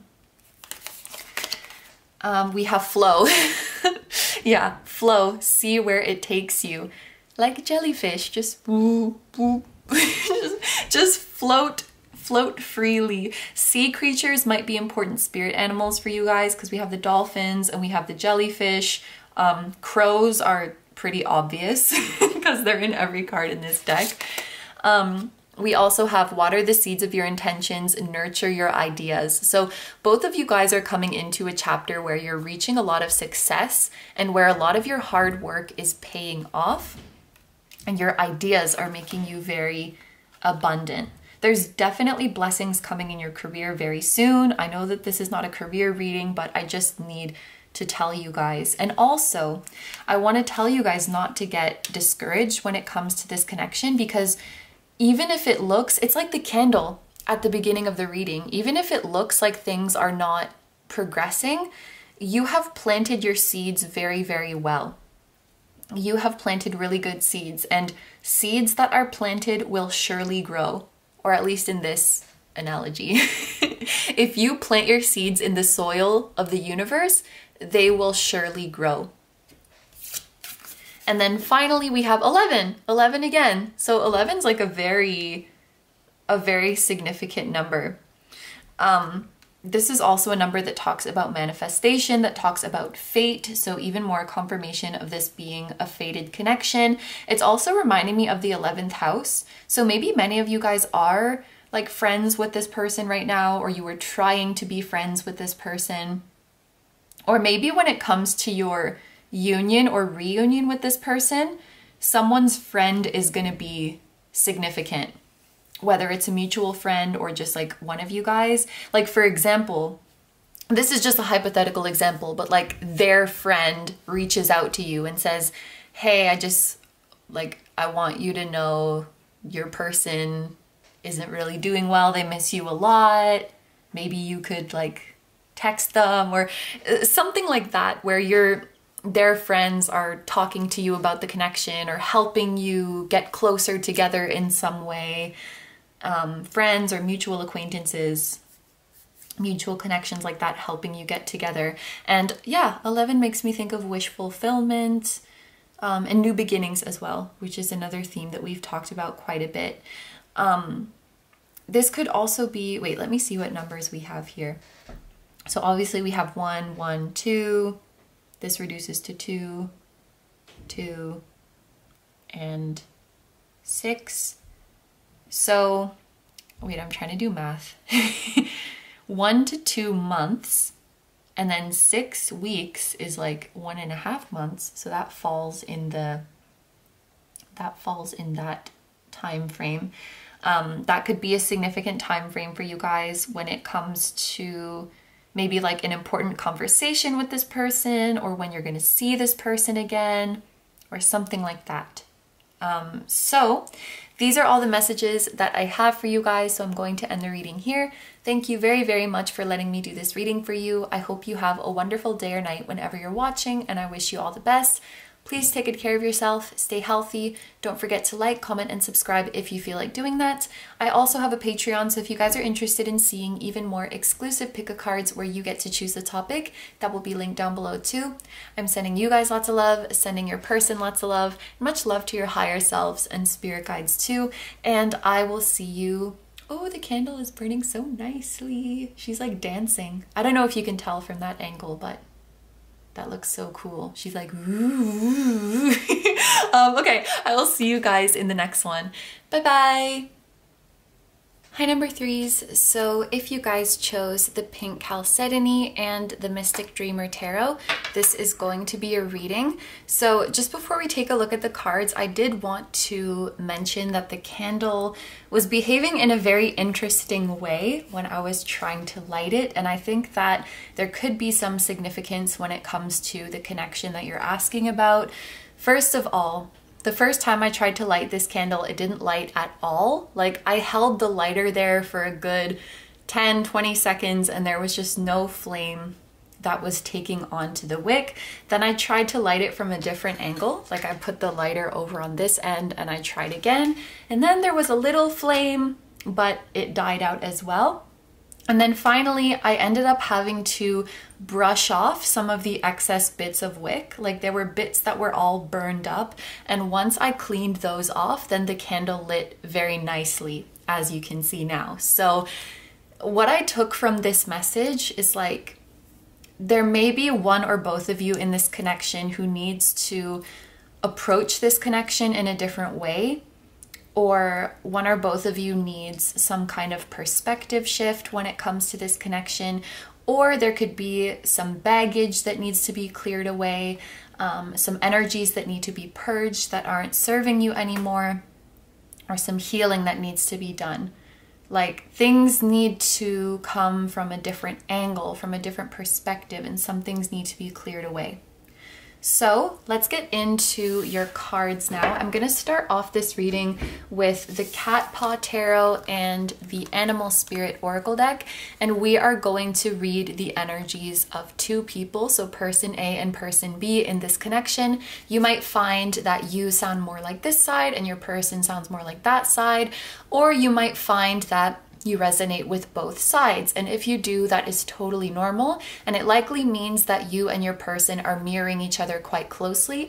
But if you find that you don't really resonate with either side, then this might not be your group. So just keep that in mind.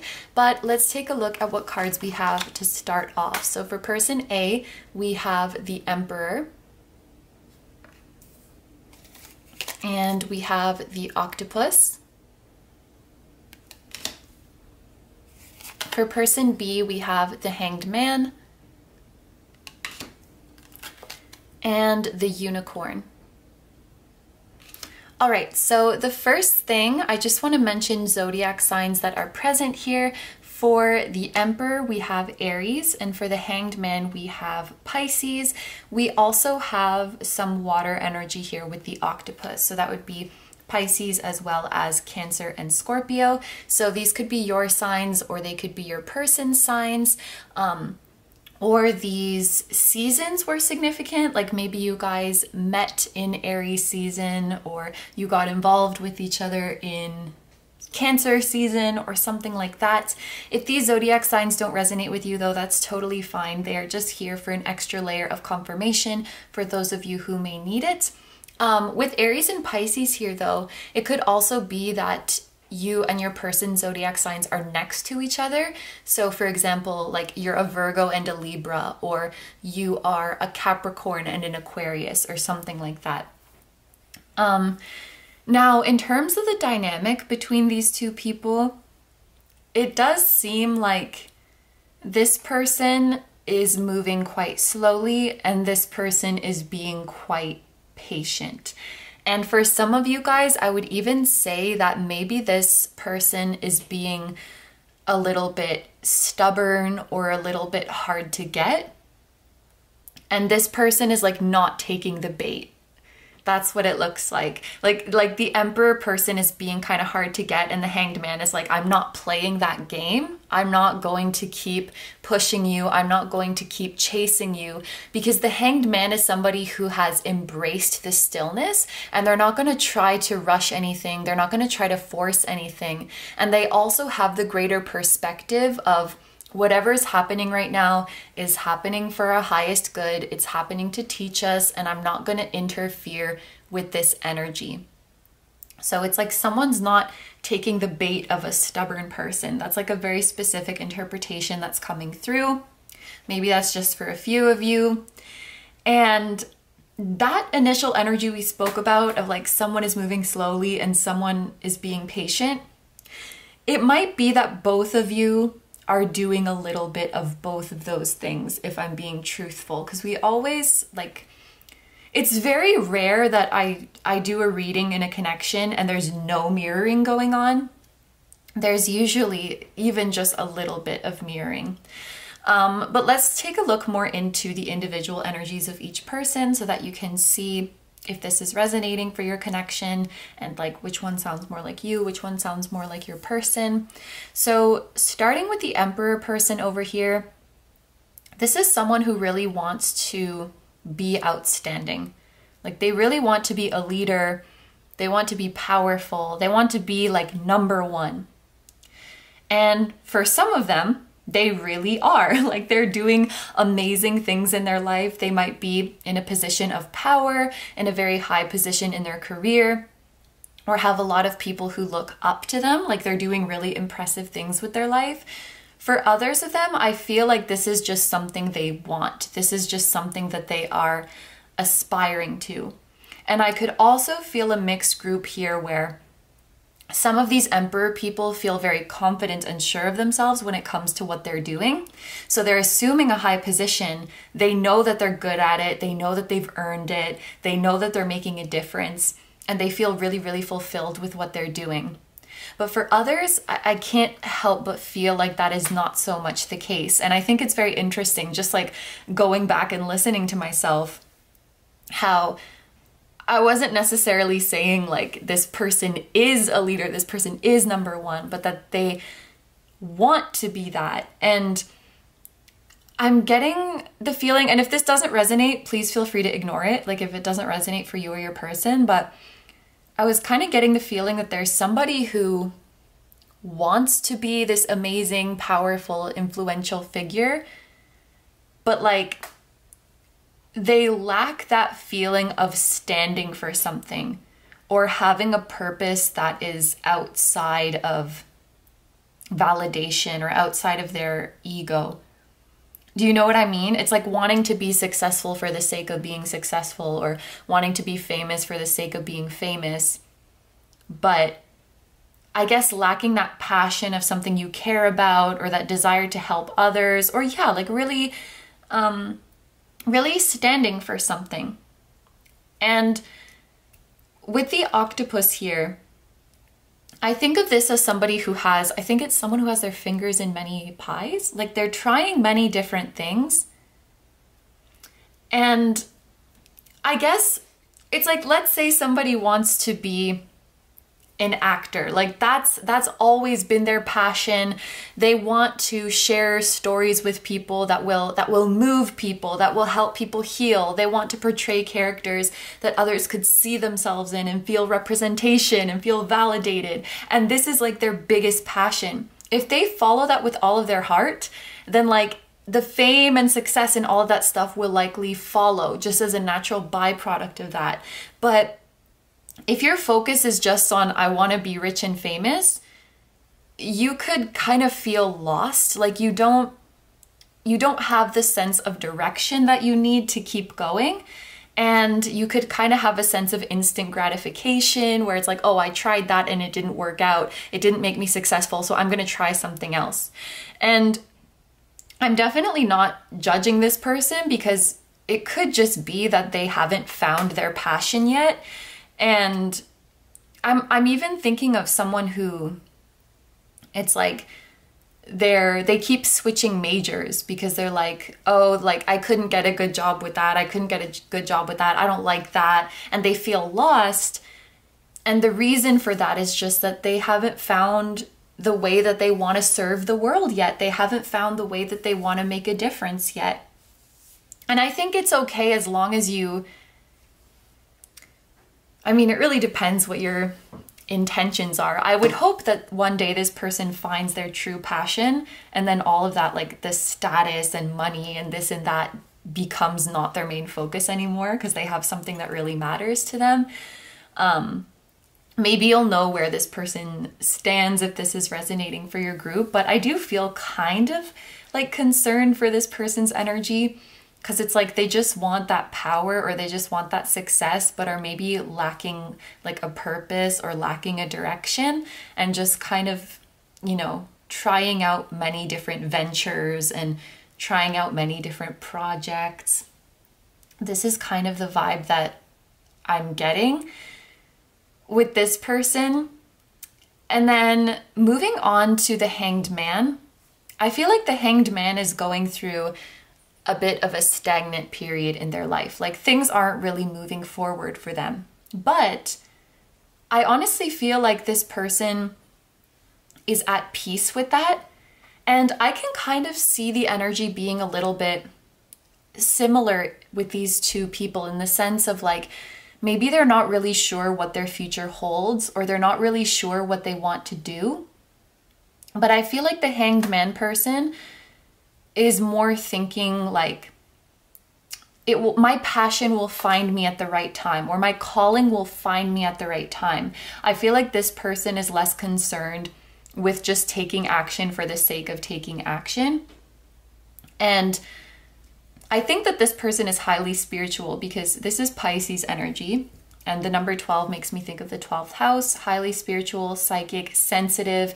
And then this unicorn, if I'm not mistaken, the unicorn is related to like the third, no, I think it's the crown chakra. I'm going to put a subtitle if I'm wrong, but I'm pretty sure that this is the crown chakra. In any case, when I see the horn of a unicorn, it makes me think of like having an antenna that you can receive downloads from. It's definitely not that this person is opposed to taking action, but they just want to take inspired action. They want to take action when it feels good, and they're open to the guidance of the universe. And I feel like this person doesn't have that sense of urgency of, I need to prove something to people, I need to like up my status. It's like they're taking things at a more natural and gentle pace, and they know that when it's time for them to take action and make the next move and make the transition in their life, their divine guidance will tell them, whether they think of this as spirit guides, whether they think of this as just a gut feeling, whether they think of this as God showing them the way. I think that this Hanged Man person knows that something within them or outside of them will tell them when it's time to act. And I think that this Hanged Man feels pretty peaceful. The Hanged Man is about having a greater perspective, understanding that there's a bigger plan, and that everything happens for a reason. So, you know, if things are moving slowly in my life, it's because they're meant to be slow right now. If things aren't moving, maybe it's because I'm meant to do some healing right now. Maybe it's because I'm meant to do some reflection right now. Maybe I'm just meant to freaking sleep and rest and recharge right now. Like, I trust that whatever is happening is meant to be happening. I should say that humans are complex, and you can definitely yo-yo between these two energies. Like, you can definitely have both of them that are kind of conflicting in your mind. So you guys may not find like, I'm totally this one and my person is totally that one. But these are kind of the two energies that are present here. I think that the Hanged Man person is also likely to be successful in something that is a little bit unconventional, because unicorns make me think of weirdness. They make me think of weirdness and uniqueness, something that is special, something that is magical. This person might be a very talented artist, or they might even dabble in spiritual or occult things. I think it's really interesting too that there's like this halo of light around both of their heads. Like, this person is definitely tapped in, whether they realize it right now or not. They're definitely tapped in. Now, when it comes to this connection, it doesn't really look like either one of you is making a move right now, because we did have that energy that we initially read of like, there's a little bit of slowness, maybe even stubbornness, and then feeling like I don't want to push things if the energy's not going that way right now. On the cat cards, both of the cats are looking straight ahead. And so when both parties are looking straight ahead, it gives me this feeling of like, I'm not necessarily moving towards you, but I'm also not necessarily moving away from you. Things are just kind of staying as they are. Maybe there's a little bit of a stalemate going on here. Maybe both parties are like waiting for the other person to make the first move. But if we think of the spirit, animals as like more what's going on in your inner worlds. I do think that the Hanged Man person is sort of energetically and spiritually checking in on the Emperor person. And I wonder if most of you, maybe most of you would resonate more with this side, which I usually try not to say like, oh, you're that one and your person is that one. But if I think that it's really obvious, I might say something, just because the idea of energetically or spiritually checking in on someone is very similar to like watching a reading about someone. So maybe it's like you guys aren't making moves towards this person and you're in a more passive energy in that sense, but energetically you're moving towards them, you're pursuing them, you're checking on them a lot. Or who knows, maybe this person is also, maybe they're out there watching readings about you as well, especially like if they're familiar with this corner of the internet. Oh no, I hate when I do that. I like spread the candle ash. If they're familiar with the occult, if they're familiar with this type of thing, they could very well be like getting readings about you or checking in on you in that way. And maybe a little bit of this is mutual. Like on the surface, I'm not moving forward, but energetically, I'm really, really being pulled to you. This is kind of the vibe that I get. So let's take a look at some oracle cards now to see more about the energy that exists between the two of you. So to start off, we have void, empty, lonely, unfulfilled, loss, lack. It definitely feels like this connection is at a slow point or even at a stagnant point. And I do think that both of you are feeling unfulfilled with the way the connection is right now. With this message of lonely, loss, lack, I feel that you guys do miss each other quite a bit. With that being said, there was that message, even with the candle, of needing to approach this connection in a different way or needing to gain a new perspective so that this connection can really prosper. And I wonder, like with void, I think of filling a void. And I wonder if someone in this connection like feels a lot of attachment to the connection because it fills a void in some way. Like to use myself as an example, I used to be really, really dissatisfied with my life. And then I would like project all of my future happiness onto this person I had a crush on at the time. And I would be like, oh, as soon as they're in my life, everything's going to be amazing. Or, you know, daydreaming about them would kind of get me through my day, and it would like trick me into thinking I'm happy, because I'm like, I'm happy about a hypothetical future. But then if I come back to reality and look at my current life, I'm not really happy. So it was kind of like a way of escaping, and that's a very Piscean thing to do, I think. I have Venus in Pisces, so it makes sense. It could very well be this person who's doing it as well, but there might be that kind of, and it's not to say this connection is bad for you, but it's like, if you can take a step back and work on that and come back to this connection, you can be even healthier. We also have happy ending with the number 93. So that is kind of a very nice card to come out after void. It's like, as much as you guys might be feeling dissatisfied with the way things are now, I think that both of you really do want things to turn out well. Like quite literally, both of you guys do want a happy ending here. I definitely think that there are reciprocated feelings here. But what this will really come down to is the willingness to take action. And that's not just taking action towards the other person, but taking action to basically look in the mirror and see how your own baggage might be getting in the way, or how your own toxicity might be getting in the way. It's a lot easier to look at the other person and say, this connection isn't working out because they're doing XYZ, but I think sometimes it's kind of harder to look at yourself. And like I mentioned before, there is a little bit of mirroring going on here, and there's a holding back energy, and then there's a waiting for the other person to come around energy. And I think that both of you might be doing a little bit of both. And maybe there's a need to assess, in what ways am I holding back? In what ways am I running away from this connection? We also have echinacea with fortify. Echinacea makes me think of healing as well. Yes, I was just gonna say, I used to take echinacea when I had a really sore throat. And then we have throat spray here. Maybe there's like a throat chakra blockage, because echinacea helps with a damaged throat. Someone has a blocked throat chakra, maybe someone isn't able to speak their truth, or someone isn't able to stand up for themselves. Happy ending, fortify. Let me just look at the other one. Oh, connect. So yeah, maybe this is talking about your connection growing stronger. I definitely think that there's potential for this connection to keep growing. But like I said, there are some things, at least in the 3D, that need to change a little bit.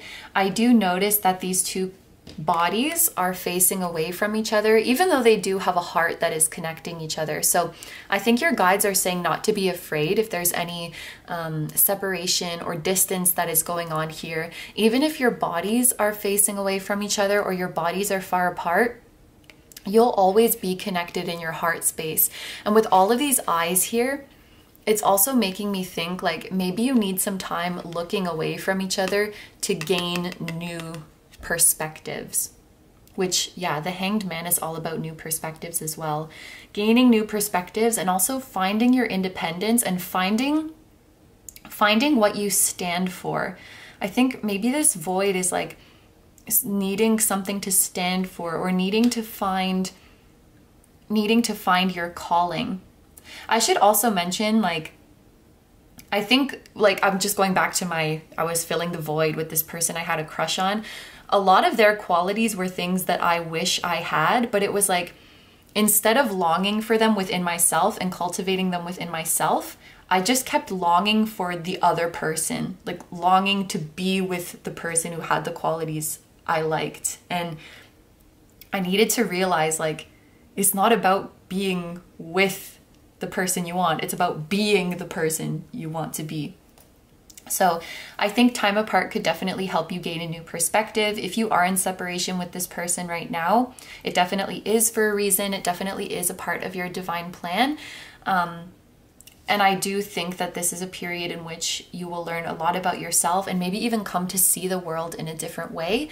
And many of you guys are going to be finding like your true calling in life, finding your true purpose in life during this separation time. So if you are separated with this person, your calling is coming soon, or you're going to find that passion that really lights you up soon. And I'm starting to get kind of burpy as I talk about this.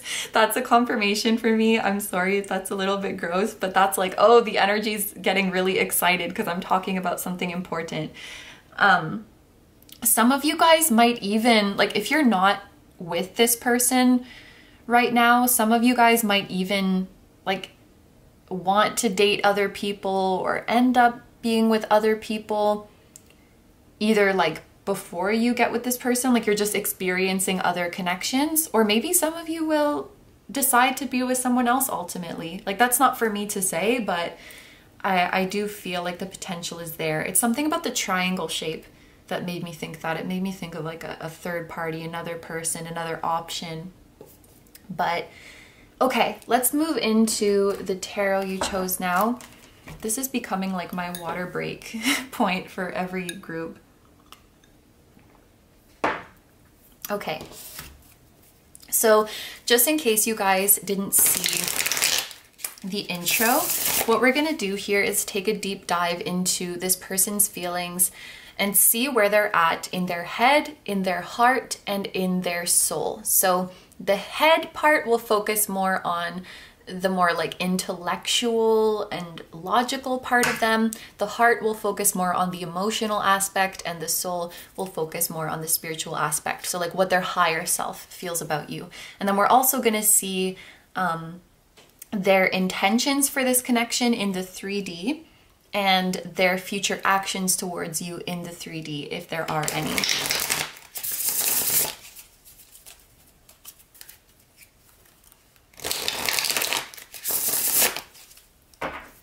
Okay, so for group number 3, can we first start by seeing what is going on in this person's head when it comes to this connection. And we have the Lovers.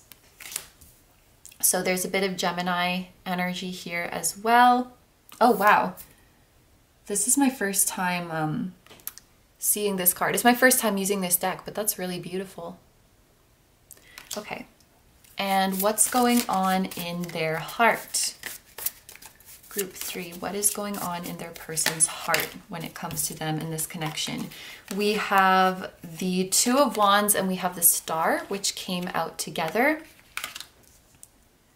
So I'm gonna leave those together. What is going on in their soul? So what is their higher self feeling about them? We have the World. And what are their intentions for this connection in the 3D? What do they plan to do in the 3D, or what do they want to happen? We have the Six of Swords.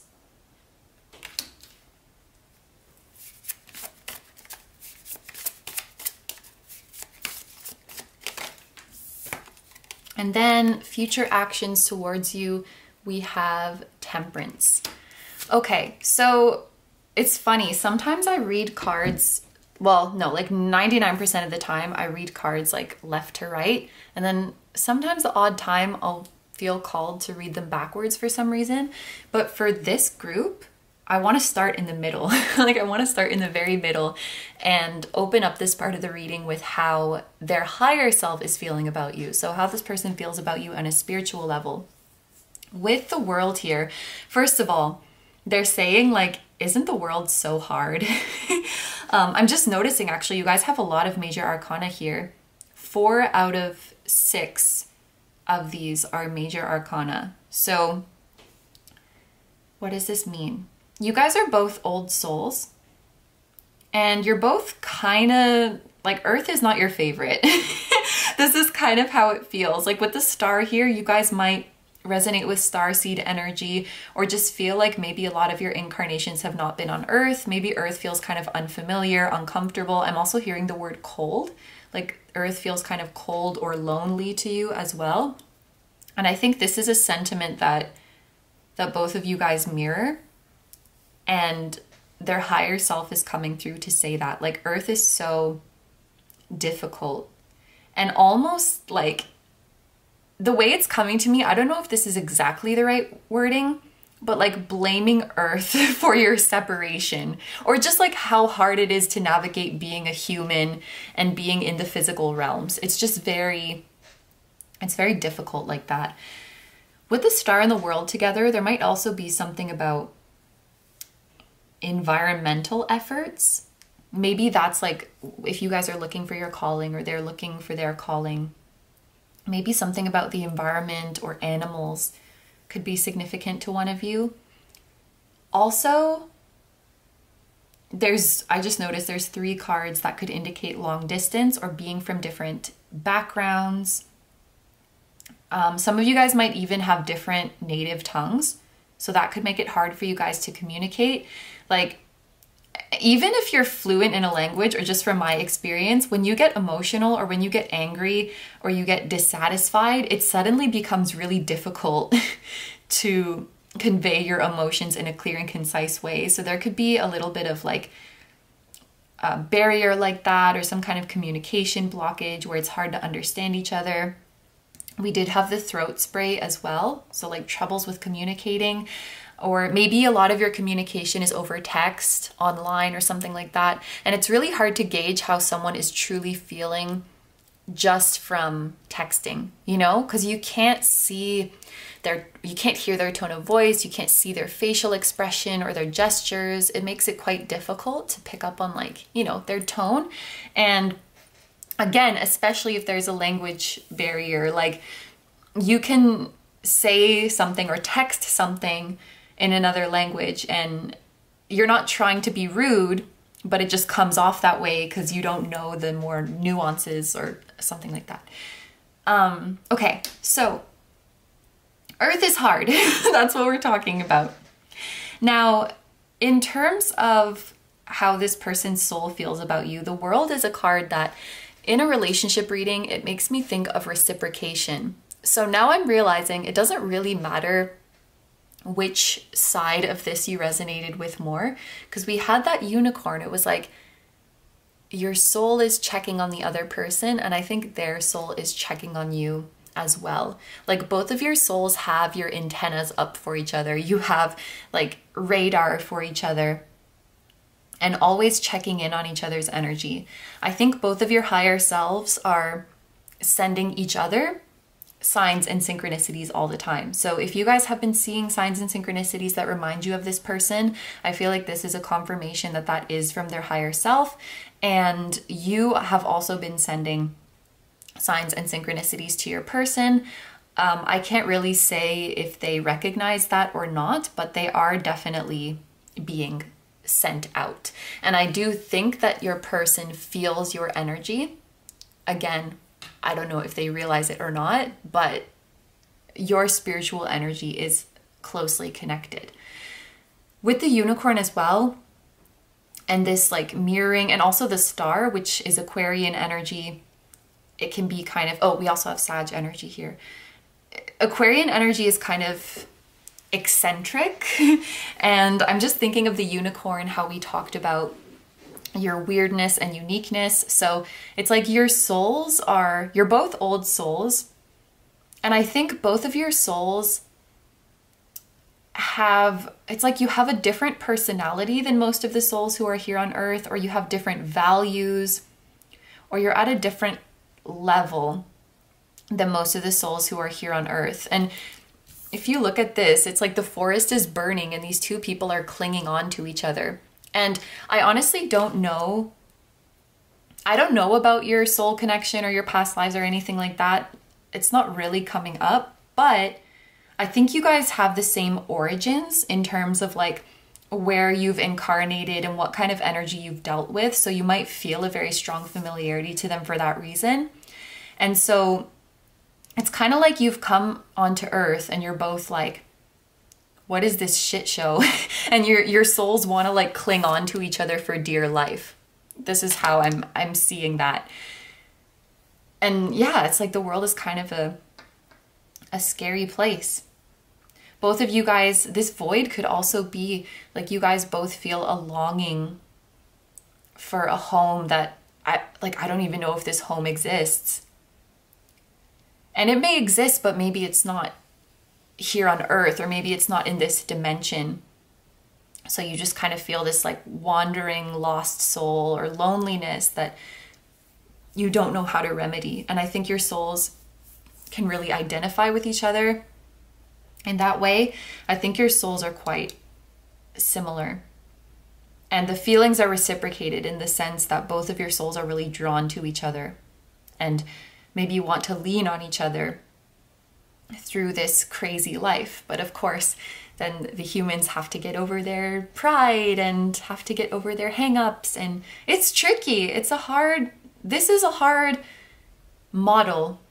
The model of Earth is a hard model. So I feel like I was kind of going all over the place, but I just wanted to talk about how their soul feels about you. Now, how this person thinks about you, I will say, first of all, this person is definitely attracted to you and they think about you a lot. I also think that when they do think about you, more often than not, it is in a kind of romantic context.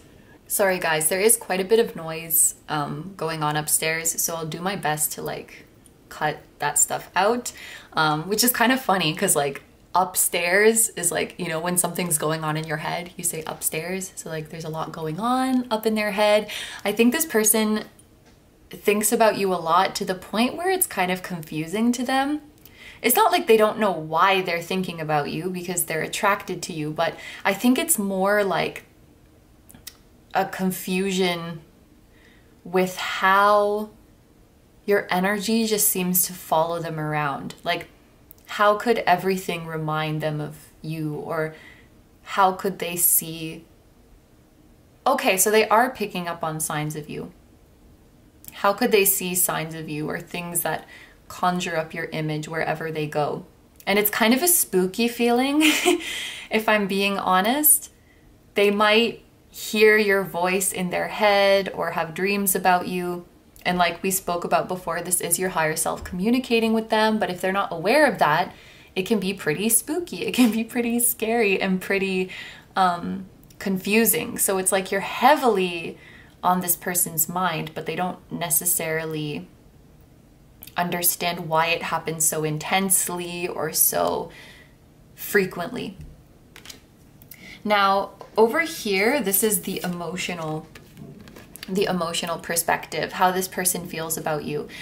I think that there's a really, really deep longing for you with the star. And I think it's very telling too that this person has their hand extended, because the star often indicates a dream that is very close to our heart, but that also seems very, very distant. And very often it does seem too good to be true. And so the fact that this person is reaching, like, there's no way that they could ever reach this star that is up in the sky. So it's almost like deep down in their heart, it's like, I miss you, I'm longing for you, I want you, but I feel like it's out of reach. And with the Two of Wands, this is about freedom, independence, going your own way, exploring your options. So this person deep down in their heart might really feel like they want to move on, not because they've lost any feelings for you, but because they might feel that it's hopeless at this time. And it's like they don't want to get their hopes up and then get hurt. And so they might be in this place where they feel like they need to move on, but they can't, because your energy keeps following them around, because you have this strong kind of psychic connection, and because your souls are pulling each other towards you. And you might have a little bit of feeling like this too, if I'm being honest, like a really, really strong hope, but then feeling like there is no use. And so you try to go for other options, or you try to like distract yourself with other things.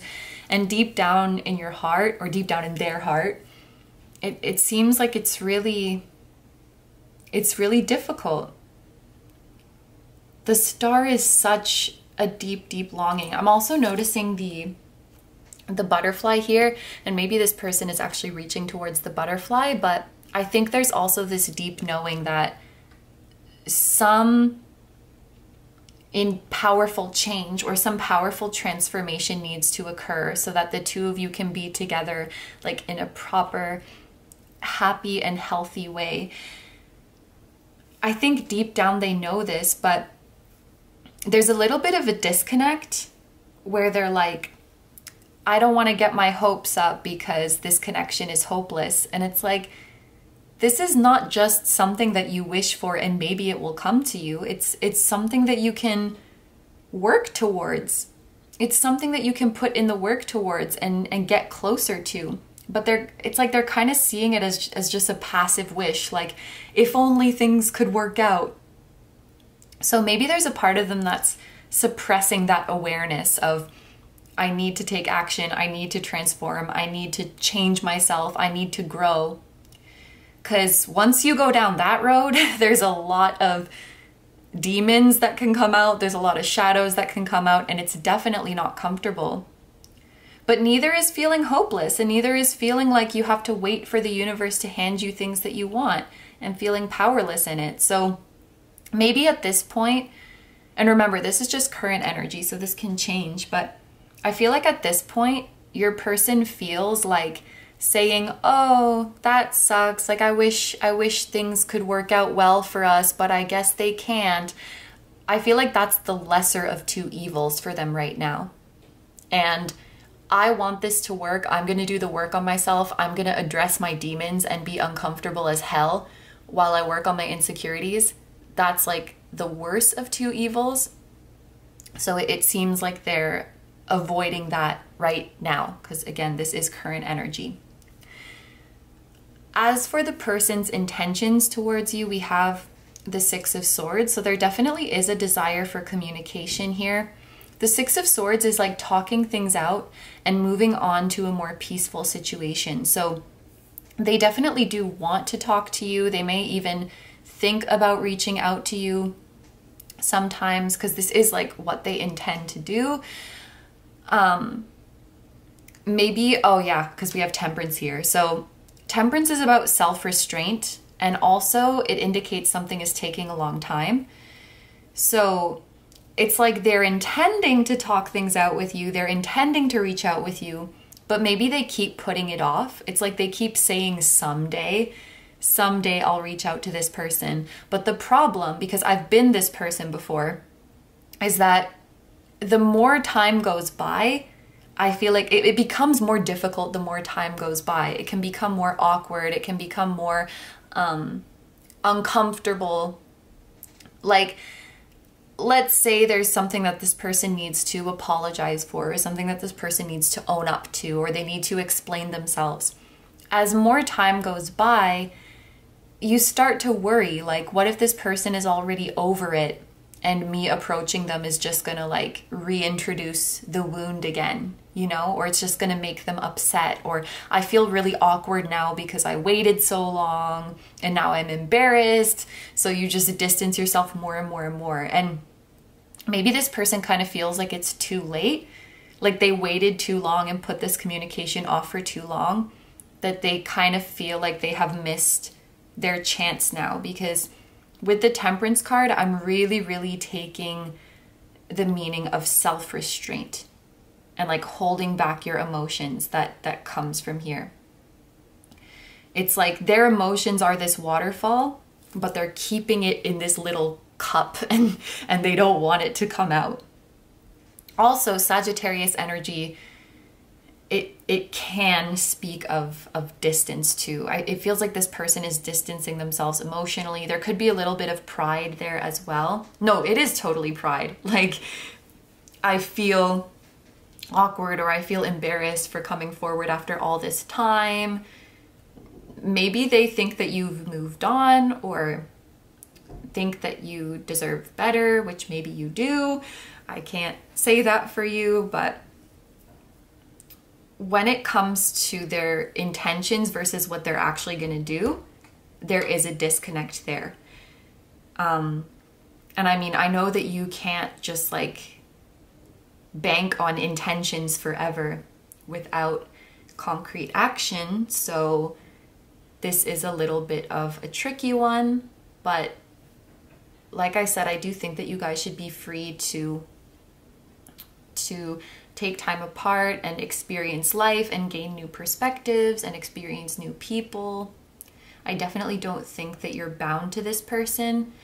And if things stay the way they are now, it's going to be difficult. I think the way for this connection to work out would be to like give each other space, live your own life, grow, change, heal, come back, see how you've matured. Like, things need to change first. But there's always the possibility that you go off and change and grow and heal, and you're like, I don't even really want this connection anymore. And both of those are fine.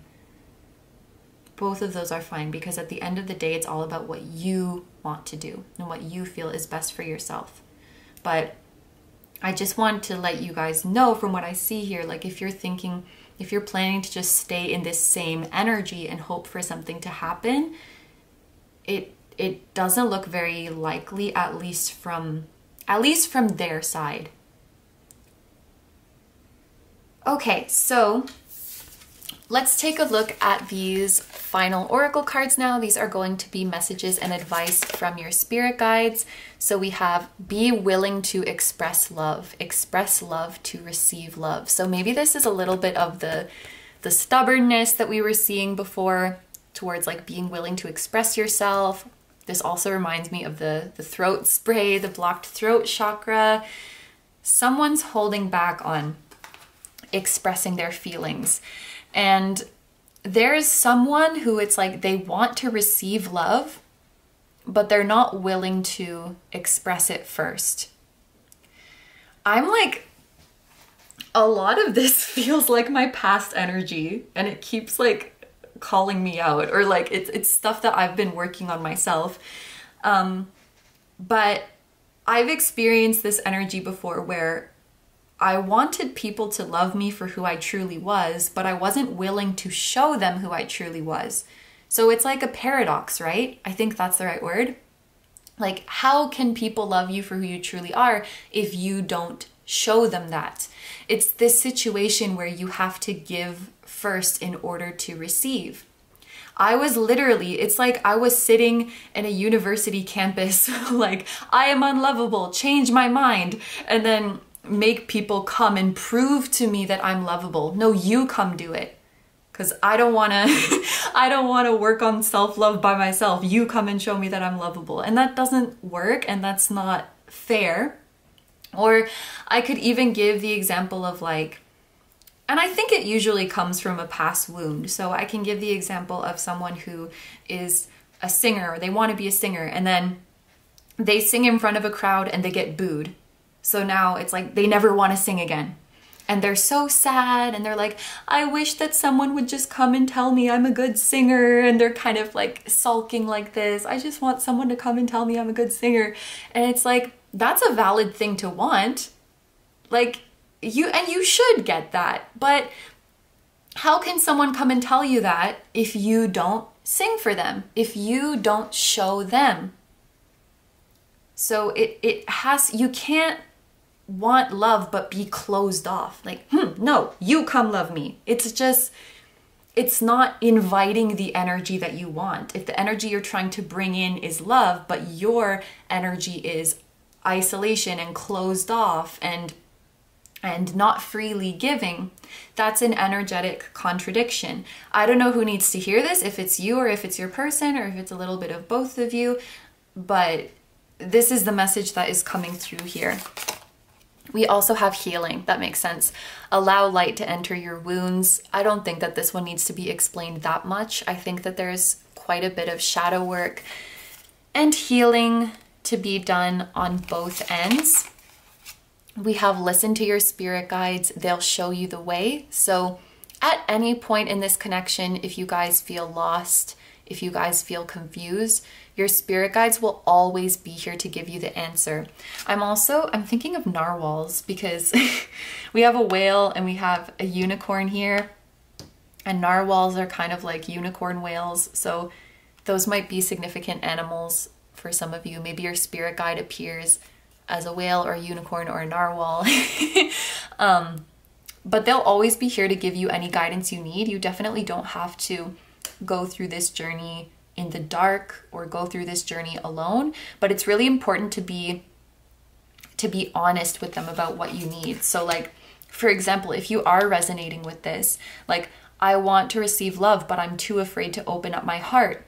Can you please show me where I need to heal? Or can you please show me what I need to do? Or can you please send me healing energy and help me to open my heart? Or I'm confused about this connection. Please show me the way. It's like you don't have to go through this blindly, but the really important thing is to be honest about how you're feeling and also to listen to what your guides say, because there's this oracle deck that I got recently called the Creative's Compass, and it's like one of the cards says, it's like, don't keep asking the same question just because you're not satisfied with the answer.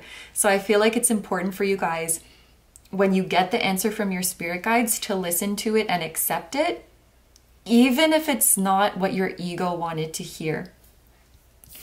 And then finally, we have the 6th house. So this is making me think of organization, getting your life in order. It's also about healthy habits and healthy routines. So that could be something that you or your person or both of you are working on at this time. If you guys know your birth time, when the sun is in your 6th house could be an important time frame. So for example, I am a Taurus rising, and then my 6th house would be Libra. So if this is my reading, then Libra season would be significant for me. So whatever your 6th house is, if you don't know what it is, then Virgo season might be significant, because traditionally the 6th house is related to Virgo. And let me just see what numbers we have here. 6, 6, so we have 6 twice. 5, 3, 3, 4. So we have 3, 4, 5, 6. 3 to 6 could be like a significant time frame, maybe 3 to 6 months. Could be like when there is movement in this connection, when there's an important communication. It could even be when you guys meet someone else, like meet a new connection, because I keep getting that feeling that maybe there's someone else coming in for you guys. So it might be a time frame for that, but these are all of the messages that I'm seeing for you guys, so I'm going to end the reading here. Thank you very, very much for letting me do this reading for you. I hope you have a wonderful day or night whenever you're watching, and I wish you all the best. Please take good care of yourself, stay healthy. Don't forget to like, comment, and subscribe if you feel like doing that. I also have a Patreon, so if you guys are interested in seeing even more exclusive pick-a-cards where you get to choose the topic, that will be linked down below too. I'm sending you guys lots of love, sending your person lots of love and your higher selves, and I will see you guys in the next one. Bye-bye! Hi number 4s, so if you guys chose the Amethyst and the Angel Tarot, this is going to be your reading. So I'm going to start off this reading with the Cat Paw Tarot and the Animal Spirit Oracle deck, and we are going to read the energies of the two people in this connection, person A and person B. You might feel like one of them sounds more like you and one of them sounds more like your person, or you may actually resonate with both energies here. If that is the case, that's totally normal, and it likely means that you and your person's energy are mirroring each other quite closely. However, if you feel like you don't really resonate with either side, then this may not be your group, so just keep that in mind. But let's get right into it and see what cards we have for you. So for person A, we have the Empress and the Fish. And for person B, we have Judgment and the Vulture. So I'm going to start by just naming the zodiac signs that I see here. Over on this side, the Empress is associated with Taurus and Libra energy. And then of course the Fish is making me think of Pisces. So here on this side, we have Taurus, Libra, Pisces, which is a very Venusian energy actually. I would say whoever this person is either very feminine or they are really standing in their powerful feminine energy right now, like really embracing their feminine side, because Taurus and Libra are ruled by the planet of Venus, and Venus is actually exalted in Pisces, meaning that it's very strong in Pisces, or I guess you could say it likes to be in Pisces. So I'm getting a lot of Venusian, beautiful, beautiful energy over on this side. And actually this person might also have a very loving, feminine, or even motherly spirit guide around them. And then over on this side for person B, Judgment is associated with the planet Pluto. So this would give me Scorpio vibes. And then it's funny because the Vulture for some reason also tends to give me Scorpio-ish vibes. So heavy Scorpio energy over here, which is ruled by Mars too. Like Scorpio is associated with Pluto and Mars, so it's kind of like we have Venus on this side and Mars on that side, so maybe one of you is more in your feminine energy and one of you is more in your masculine energy.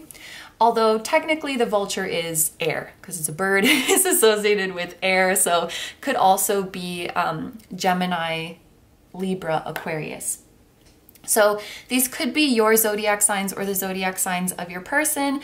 If not, that is totally fine. That's just there for an extra layer of confirmation for those of you who need it. I think that these signs are more so here, yeah, to represent that like this is the more feminine energy, this is the more masculine energy, and that is regardless of your gender or your person's gender, because energy doesn't really have a gender. But I think the biggest difference I could say for these two energies right now, and maybe I'm kind of hearing like this is what would really help you to determine who is who. I feel like this person is really thriving in their life right now. Like they've really reached a place where they can say, I'm doing well, I'm really happy, I feel at peace, I feel abundant. And this person, it's like they're about to reach that place where they're thriving, but they still kind of have one last push, one last struggle to get through. And how they deal with this one last struggle, I think, is really important. I'm actually going to start over here on person B side and dive a little bit deeper into their energy. With this Judgment card here, they are definitely being called to an awakening and called to a new cycle beginning in their lives. And I think that this person has been feeling for quite some time that a huge shift is coming. And actually, with this card being the number 20, for some of you guys, like this person has been feeling since the year 2020. So like, if you're watching this when it comes out, basically for the past couple years, like I feel like some big shift is about to come in my life. I feel like this new beginning, this new awakening is starting, but they're still closing off old cycles. And it seems like they're having a little bit of a hard time with this. With the Vulture here, there's kind of a light aspect to the Vulture and a shadow aspect to the Vulture. And I want to talk about both of them because this person could be dealing with one or the other or both. So please feel free to claim whatever resonates for your situation. But the good aspect or the light aspect of the Vulture is that they're very resourceful. Vultures eat dead stuff, I think. So this card always makes me think of dealing with the past. And actually, I just remembered that's why it reminds me of Scorpio, because Scorpio is associated with the Death card, and then the Vulture is kind of associated with death. And yeah, it's that whole thing.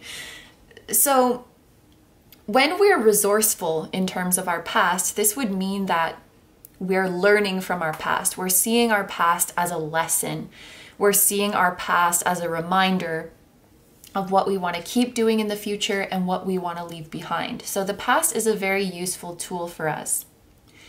But at the same time, when I think of the shadow aspect of a death-eating vulture, I think of someone who is dwelling too much on the past or judging themselves too much for their past or thinking that their past is the only place where they could find happiness. And Judgment deals with a lot of those themes as well. Facing our past self, having compassion for our past self and being grateful for our past, but also recognizing that it's time to move on. And this is where I feel like this person could be a little bit stuck. So one thing that might be happening in this person's life is that they're so ready to move on. They're so ready for a new start and for fresh energy. But like past themes keep popping up in their life. It's like they keep dealing with the same bullshit, or the same people keep coming up, and they're a little bit confused about that. Why, when I'm so desperately longing for a new beginning, do I keep getting the same tests from the past, the same people, the same experiences from the past keep popping up?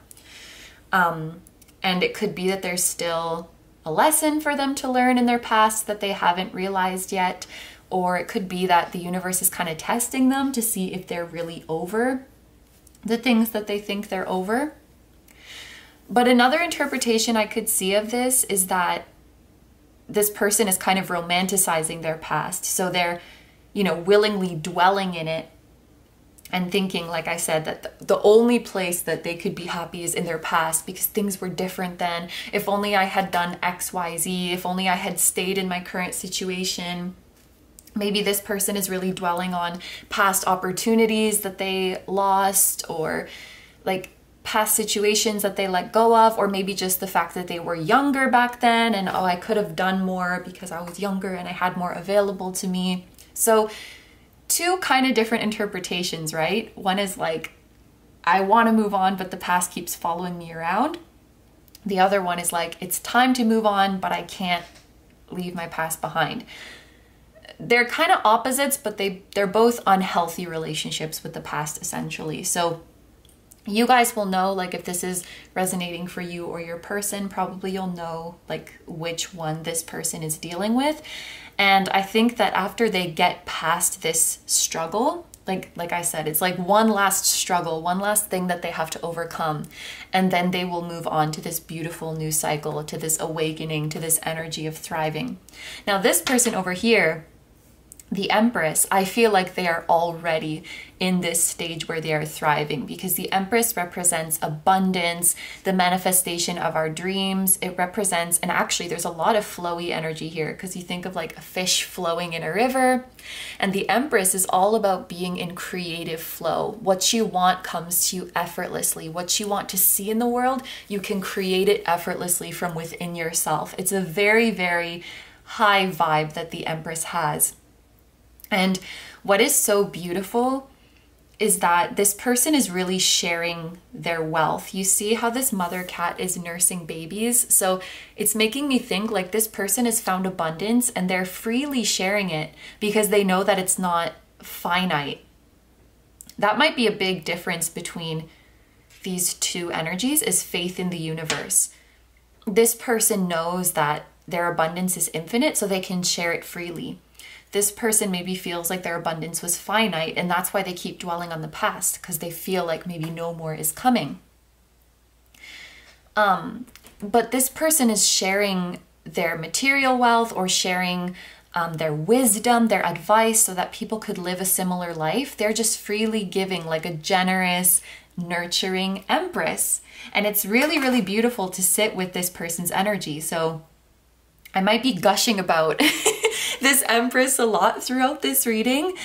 And it's really interesting to see the fish here. The fish does talk about material wealth and resources, and so does the Empress. So there's like huge abundance coming to this person, especially from like art or creative ideas, because of all this, you know, Venusian, artsy, aesthetic energy. But the fish is also, so I don't know if I've been doing this consistently, if I'm being honest, but in a lot of the readings today, I've been thinking of this is the person's outer world and this is the person's inner world. So if I think of the fish as this person's inner world, it's really cool because the same way vultures eat dead things, cats eat fish. So it's almost like this Empress is getting their fuel from within. If we think of the fish as their inner world, everything I need to sustain myself, everything I need to thrive, everything I need to feel supported and healthy and good about myself exists within me, because within me is the divine source that created this whole universe. This person is really, really tapped into their divine energy, their divine feminine energy, and is just just like gushing out creative energy, gushing out love, gushing out generosity. I think that this Judgment person is following suit. Like I said, it feels like they're on the precipice of this, but they're just getting over this last kind of hump. And I think that the Judgment person, and again, like so much for this person depends on their mindset, because I could see how the Judgment person could be really, really inspired by the Empress, and the Empress is a shining example of what is to come for them, and they're striving to be in this energy too. But if they're not in the right mindset, I can also see how the Empress would intimidate them or even trigger them. If they don't recognize what the Empress has as something that is available to them, then I can see how that would, you know, make them kind of intimidated or like even bitter. Like, you have something I can't have. But in reality, we all have this Empress and fish inside of us. For this group, I guess you could be mirroring. I guess you could both have a little bit of both. But I have to say for this group, it does feel a lot more like distinct energies. Whereas in the previous groups, I could see more like, yeah, you probably both have a bit of both in you. But of course, it's totally up to you guys how you claim this reading, if you feel like one is me and one is them, or we're both doing a bit of both. But let's take some oracle cards now. And these are going to tell us more about the energy that exists between the two of you. So to start off, we have Shadow. This reminds me of Devil energy, by the way, so Capricorn might be significant too. We have Fear, Pain, Trauma, Dark Night. So I think that probably this Judgment person may be about to go through a dark night or is going through the dark night of the soul.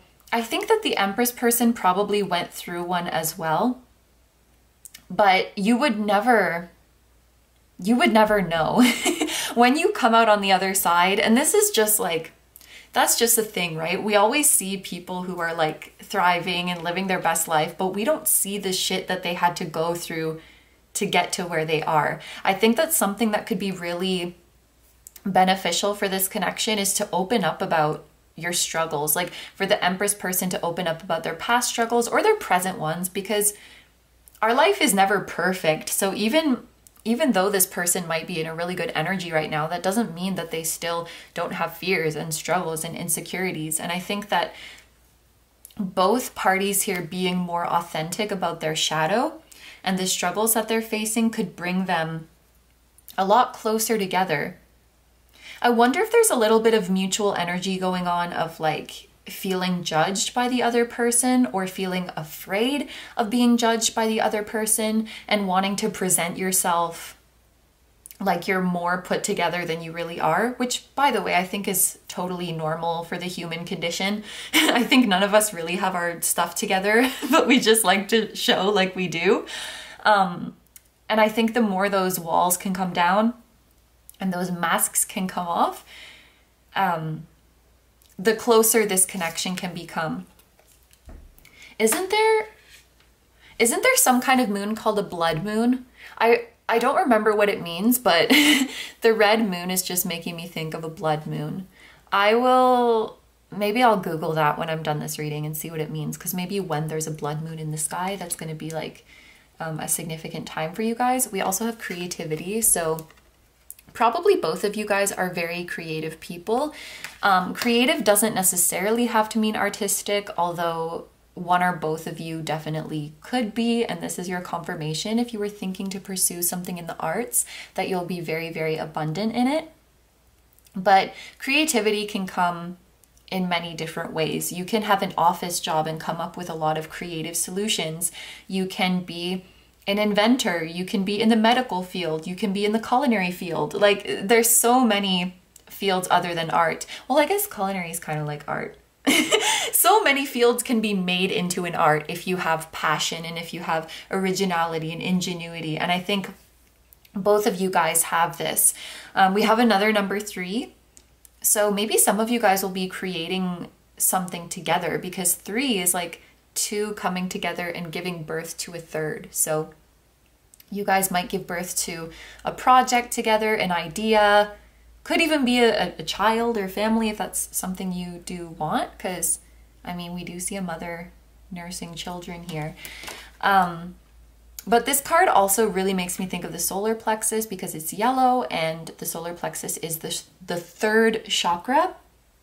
And having that next to a kind of devilish image, it is making me think of ego getting in the way, or a lack of confidence getting in the way when it comes to this connection. And again, it's all about mindset. I feel like you guys could look at each other and be inspired and be pushed to do better, or you could look at each other and be intimidated, or even sometimes like envious.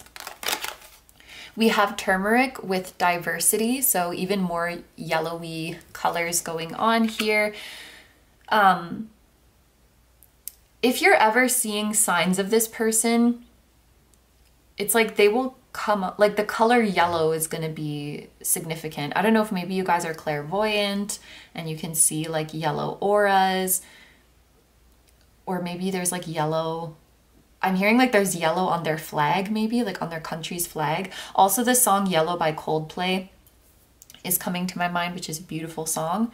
But it's interesting that we have creativity and diversity. We were just talking about how both of you guys are incredibly creative and talented, but you might be in different ways. And that's what is so beautiful about human creativity. Like, we're all divine creators, but we're not all here to create the same thing. We're here to make the world beautiful and diverse. Somebody might be good at baking, because I just got a whiff of like cinnamony vanilla, really sweet scent. So maybe one of you guys is like a cook or a baker or something, whether that's a hobby or a profession. But we do the world a disservice when we try to model our creativity after someone else's.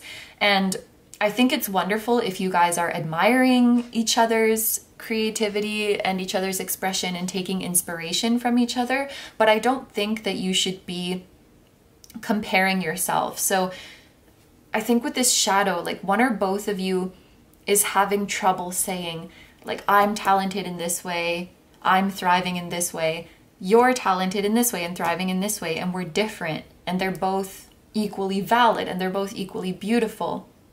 Someone seems like a little bit insecure and is feeling like their creative expression or their expression in general has to be more like the other person's, otherwise they won't be interested.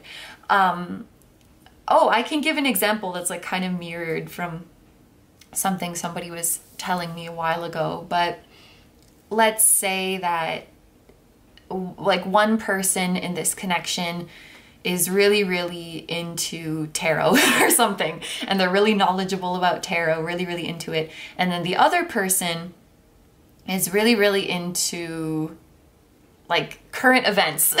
I know that's really random, but just for the example, they're really, really into current events going on in the world and really, really knowledgeable about that. And the tarot person is thinking, oh my gosh, this person is so knowledgeable about current events in the world, and like I'm not. They must think I'm so stupid because I can't keep up a conversation with them about this. Like judging themselves based on and using the other person as a standard. Whereas the other person might be thinking, holy crap, how did they learn tarot? Like how can they just look at these pictures and know like what the heck they're talking about, and how can they give such an insightful message from these pieces of paper? And like they might be interested, or they might be inspired by that and saying like, I wish I had that ability to be so creative and insightful and compassionate. I might know current events, but that's just memorization, you know? So you can always find something to criticize about your niche and think that someone else's is better. So they're like, I don't know, it feels like there might be a little bit of that going on where you're kind of using each other as the standard and thinking, if I'm not good at the same things they are, if I don't know the same things they do, then they're not even gonna like look my way, or they're gonna judge me or something like that. And it's really sad because you're both not thinking that way about each other. Like you're both thinking that the other is amazing. So you just need to embrace your differences, your different personalities, your different ways of expressing yourselves. And then we also have trust. Yeah, I think you guys need to just trust your heart. This pink and green color reminds me of the heart chakra. Trust your hearts and open up to each other. Oh, it's also really cool. So like both of these colors relate to the heart, but pink is the feminine aspect of the heart and green is the masculine aspect of the heart. And it's cool because we had feminine on this side and masculine on that side. So you might be different, but at the end of the day, you both have the same heart. Your heart is the same color and both of your hearts are shining equally, and you're both shining stars, even if you're different shapes and sizes. It's very sweet. Like trust each other. Trust each other that the same way you feel about them is the same way that they feel about you, and there's no judgment going on here. The only judgment going on is like towards yourselves. Okay, so we're gonna move on to the tarot that you guys chose. This has been consistently my water break point, like every single group. I'm probably just like jinxed myself to start feeling thirsty at this point. But in case you guys didn't see the intro, what we're gonna do here is a deep dive into your person's feelings for you, and this will include their head, their heart, and their soul. So their head is going to focus on the kind of mental and logical aspect of their feelings. The heart is going to focus on the emotional aspect, and the soul is going to focus on the spiritual aspect. So how their higher self feels about you. And then we're also going to see this person's intentions towards you in the 3D and their future actions towards you in the 3D.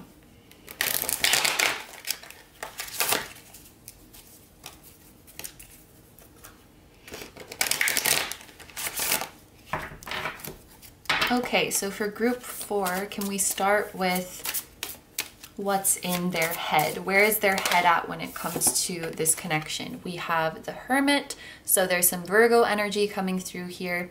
Spend time in quiet meditation, spiritual teaching, self-discovery. And in their heart, How are they feeling in their heart? 9 of Air. So this is 9 of Swords. Expecting the worst, self-fulfilling prophecies, sleepless nights. This person's very in their head already.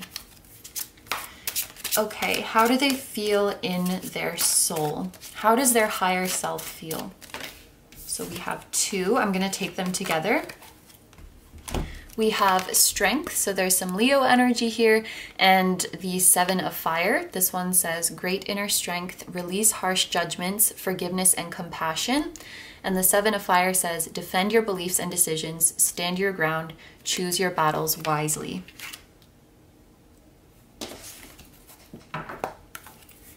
Okay, what are this person's intentions for this connection? What do they plan to do, or what do they want to happen?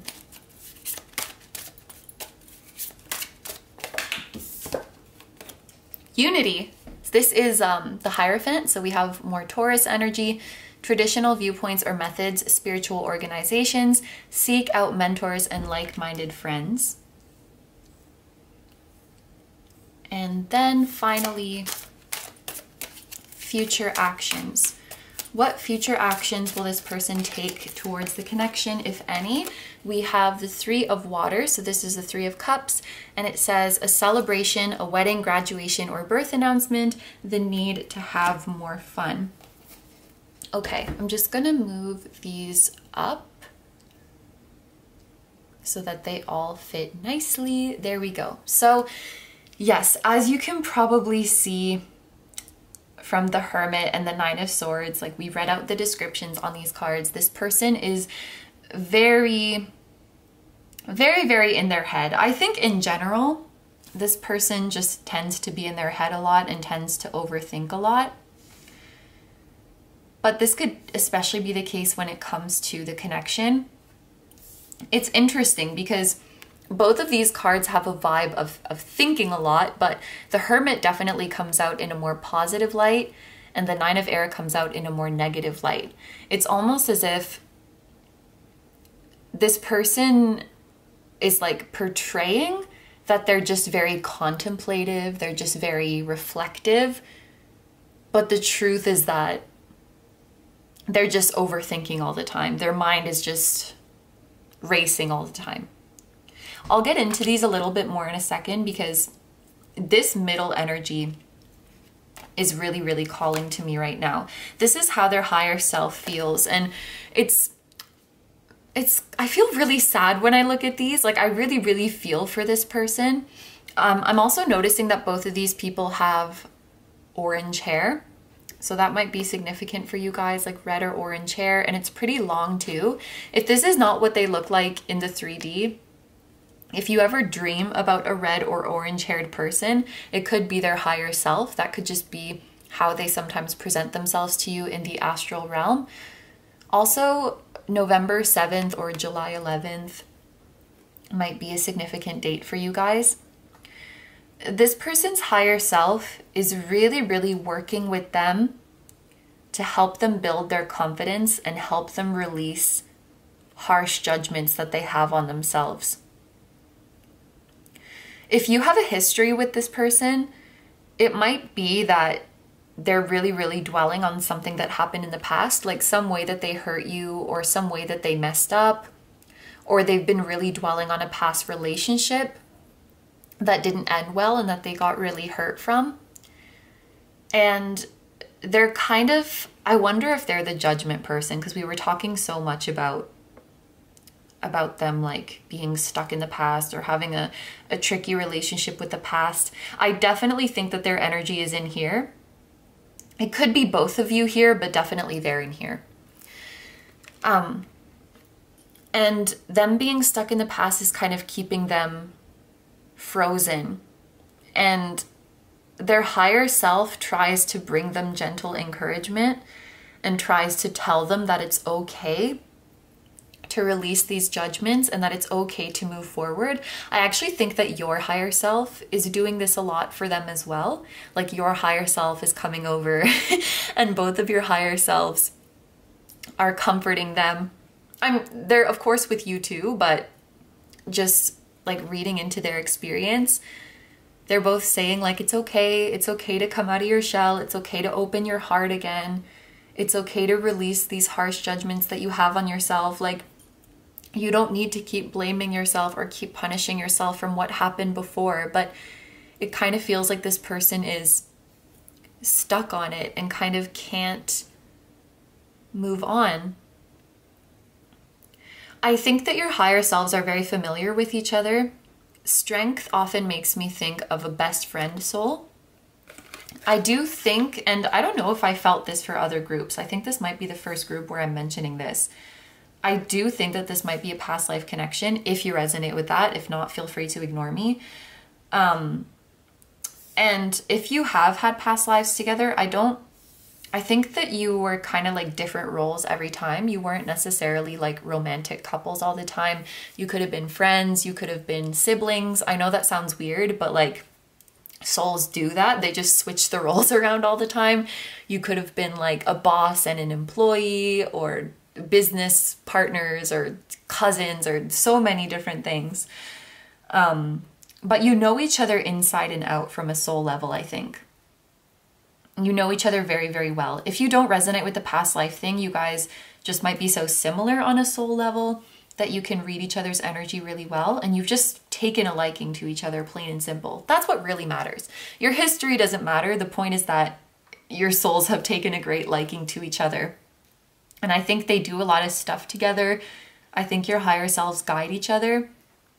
Whatever you're struggling with, both your and their higher self are helping you.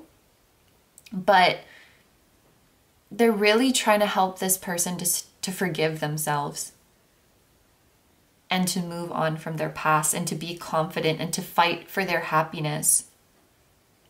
I think that the way it's coming to me is like, this person needs a fire lit under their butt. I don't know why it's coming to me in that wording, but to be more of a go-getter. Okay, this makes more sense now. This person is afraid of coming out of their shell and taking action. And mentally, they might even have themselves convinced like, oh, I'm just very cautious and practical. I just like to really, really plan things and think things through before I take action.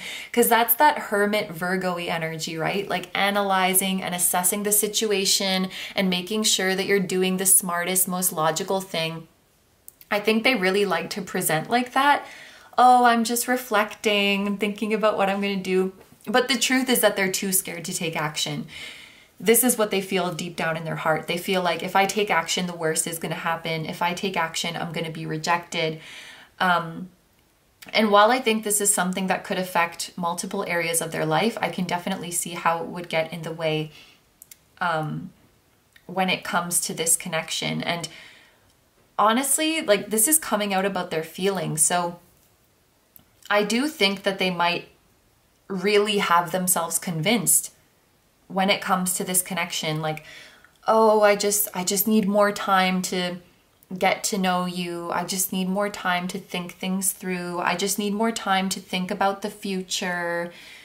And, you know, I'll make a move when this, and this is settled. But it's not about that. It's not about reflecting. It's not about planning. It's not about analyzing. It's about being scared. Because at the end of the day, you're never going to finish analyzing. There's always going to be something to pick apart. There's always going to be something that you don't know. There's always going to be like an unknown in the future. But it's like, this person truly believes like, yeah, I'm just going to think about it and one day I'll be ready to take action. And their higher self, I think, is nudging them. Like, you're gonna let your life pass you by. It sounds very dramatic as me saying it, but I think that's really how their higher self might be nudging them. I definitely think this person is afraid to come forward to you, is afraid of judgment, is afraid of rejection. With this unity message, I definitely think that they want, like, I'm taking this very literally, that they want unity with you. They want a union with you. It's really interesting that we have the number 5 here, and this card in general makes me think of the 5D. because the Hierophant does have a connection to the spiritual realm, a connection to his higher self. And I think this is their higher self saying, like, the way we're together in the 5D, that's how your person wants to be with you in the 3D. So, like, let's say you have dreams about frolicking through a meadow with this person. And that means that in the 3D, that's what this person wants. If you have dreams about snuggling with this person in the 3D, that's what this person wants. And please only take that for positive dreams, because we're talking about this person wanting positive things with you. But in fact, if you do have kind of negative or scary dream with this person, that might be their fears. Actually, just recently I had a dream about somebody, and it was like this terrible caricature of them. Like, they looked so weird and their voice was so annoying, and I found them so annoying. But in real life, like, I really like this person. And I found out that what I was seeing in my dream is like their insecurities. Like, they might think that I view them like that, or they might just think they come off like that in general. Not specifically that I see them that way, but like, if you had a dream about something going wrong with this person, that might be, you know, that might be their higher self showing you what they're afraid of. But that kind of familiarity, that kind of closeness that your higher selves have, deep down, this is what their 3D self really, really wants for your connection. They want unity. They want commitment too. Hierophant is about commitment. They want a commitment with you. And I think that deep down, they would also like to ask you for help or ask you for advice, because the Hierophant also is a teacher, is a mentor, imparts wisdom. If they only had a bit more courage to come out of their shell, I think they would want to lean on you. They would want to ask you, like, what should I do? How can I heal? Because I think they really value your opinion, and I think they really admire how far you've come in life. And I also think with the Hierophant here, this can represent counselors, like professional counselors, or even therapy. So maybe this person is actually intending to get help for the things that are holding them back. I do think this person recognizes at the very least that they're not feeling fulfilled in life. So they might be intending to seek help. They might be intending to see a counselor or see a therapist, like if we take this in the professional sense. I think it's just, they have to realize what they're doing here. Maybe for some of you guys, like, they've just noticed this, or they're going to notice this soon. Because there was so much messages before about like their mindset and how they're viewing this struggle is really important. I think they have to realize, like, when I keep planning and when I keep analyzing, what I'm really doing is postponing action. And when I'm postponing action, it's not just about being cautious and being conservative and being careful. It's because I'm scared. I'm scared to put myself out there. I'm scared of being judged. But the kicker is that no one is judging them as hard as they are. And I think that's the case for a lot of us, right? Usually no one's even thinking about us like that, but we just think everyone's judging me, everybody's thinking bad things about me. I think it will depend on, well, maybe this is something actually that through seeking advice, through seeking help, it will be brought to light. That's actually a good point. Thank you, higher self of, I don't know, that was your higher self or their higher self. But I do think that this person intends to make things right. I think that this person intends to learn how to move forward and grab their own happiness. As for their future actions towards you, they might be inviting you out soon, because this card talks about like celebrations, parties, gatherings where people are merrymaking. So this person might invite you out somewhere soon, or you might just see this person again in that kind of environment. Like you might see them at a party, you might see them at a wedding or a graduation, like this card literally says. But this card is definitely more of a friendly vibe. So it's either like when you see each other again, there will be other people around. It will be more of like a, you know, chill setting. Or the moves that they're making towards you, at least for the time being, do seem to be more friendship related. I don't really see any romantic movements from this person at this point, even though that's something on their mind. I think that they will probably move slowly with this, which honestly is the best for them if they've been really struggling to come out of their comfort zone and to come out of their shell. You definitely have to take baby steps, right? So I think that they'll start by approaching you just by talking to you more, maybe complimenting you more, asking for your advice more, or just opening up more about what's going on in their life. Then they might invite you somewhere, start to extend more friendship, and then, you know, you grow a bit of affection for each other, and slowly but surely, I think things will start to move in a good direction. But it's interesting that we have the number 3 again. It's like 3, 3, 3. I think that this is something you'll create together. And if this does come together like in a full romantic union, I guess I don't necessarily see it as one person making a move towards the other, but rather you guys developing a friendship and growing closer and closer, and then things just kind of naturally go in that direction. And I think that if you were to commit as a couple, it would be kind of like a conversation that you guys have together where you both decide to do it, as opposed to one person is confessing to the other, if that makes sense. So we're going to take a look at the final oracle cards now, and these will be messages and advice from your spirit guides. So first we have choose love.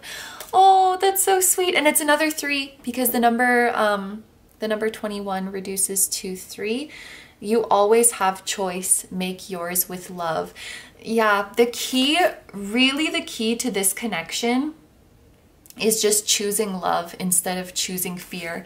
If there's anything I think you could do to help this person, I think it would be to open up about your vulnerabilities and open up about your struggles, especially if you can relate to anything that we spoke about here, like being really in your head, being afraid to go after what you want, tricking yourself that, oh, I'm just planning my next steps, I'm just thinking about what I'm gonna do, when really you know what you want to do, you're just scared, and kind of sabotaging yourself in that way.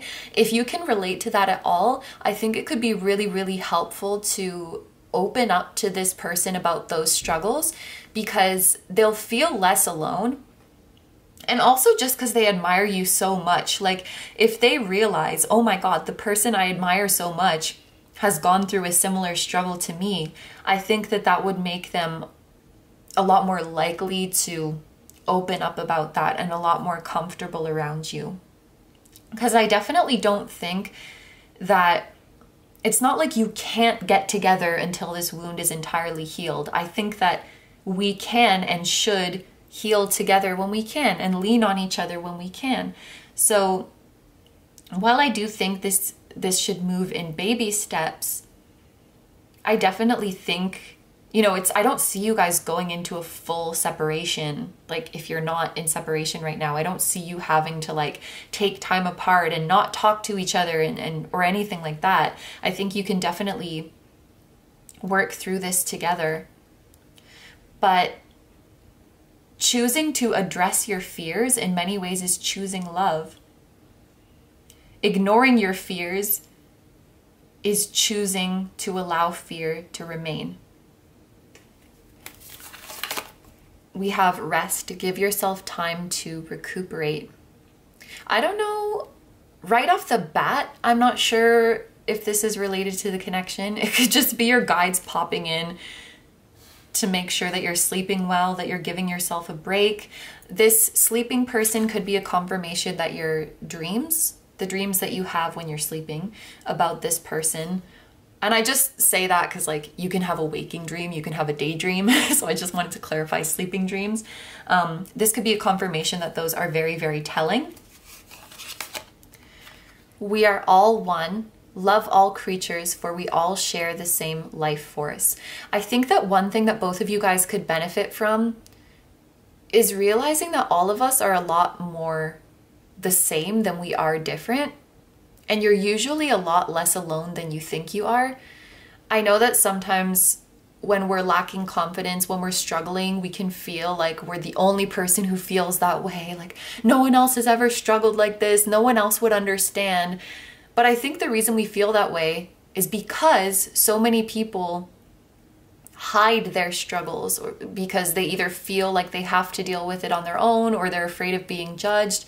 If we all just opened up more, I think we'd realize that we're all kind of going through the same, like humans are really freaking similar. We're all going through the same struggles. And I like this, like we all share the same life force, because it's like you guys may express yourself in different ways and have different talents, but you're still the same divine energy. You're just the divine source expressing itself in different ways. And one could not possibly be better than the other because they're the same source. It's spirit, it's the divine. We're all made of this, even like we're all made of the same atoms and stuff. We're all just like lumps of carbon and water, like we're just all the same. And then finally we have 5. So I've been using this last card. Oh, this is also number 5. So we have 5, 5, 3, 3, 3, 2. I've been kind of using these numbers as like a timing type of thing. Let me think. We have a lot of 3s and 5s. Honestly, for some of you guys, I am feeling this could be 3 to 5 weeks. For others, it might be 3 to 5 months. I'm not sure how you would determine that, but I just feel like we kind of have a mixed group. I would say for this group, just assume that it's months. Just assume that it's 3 to 5 months. And then if something happens in 3 to 5 weeks, you can be pleasantly surprised. Let's say it like that. And with the number 2 here, I think what this timing is referring to is an opportunity for you guys to get closer, because I'm thinking of 2 as having to do with love and partnerships and 2 people coming together. So there will be some opportunity for you guys to speak and get closer in this time frame. But these are all the messages that I'm seeing for you guys, so I'm going to end the reading here. Thank you very, very much for letting me do this reading for you. I hope you have a wonderful day or night whenever you're watching, and I wish you all the best. Please take good care of yourself, stay healthy. Don't forget to like, comment, and subscribe if you feel like doing that. I also have a Patreon, so if you guys are interested in seeing even more exclusive pick-a cards where you get to choose the topic, that will be linked down below too. I'm sending you guys lots of love, sending your person lots of love, and to your higher selves as well. And I will see you in the next one. Bye-bye!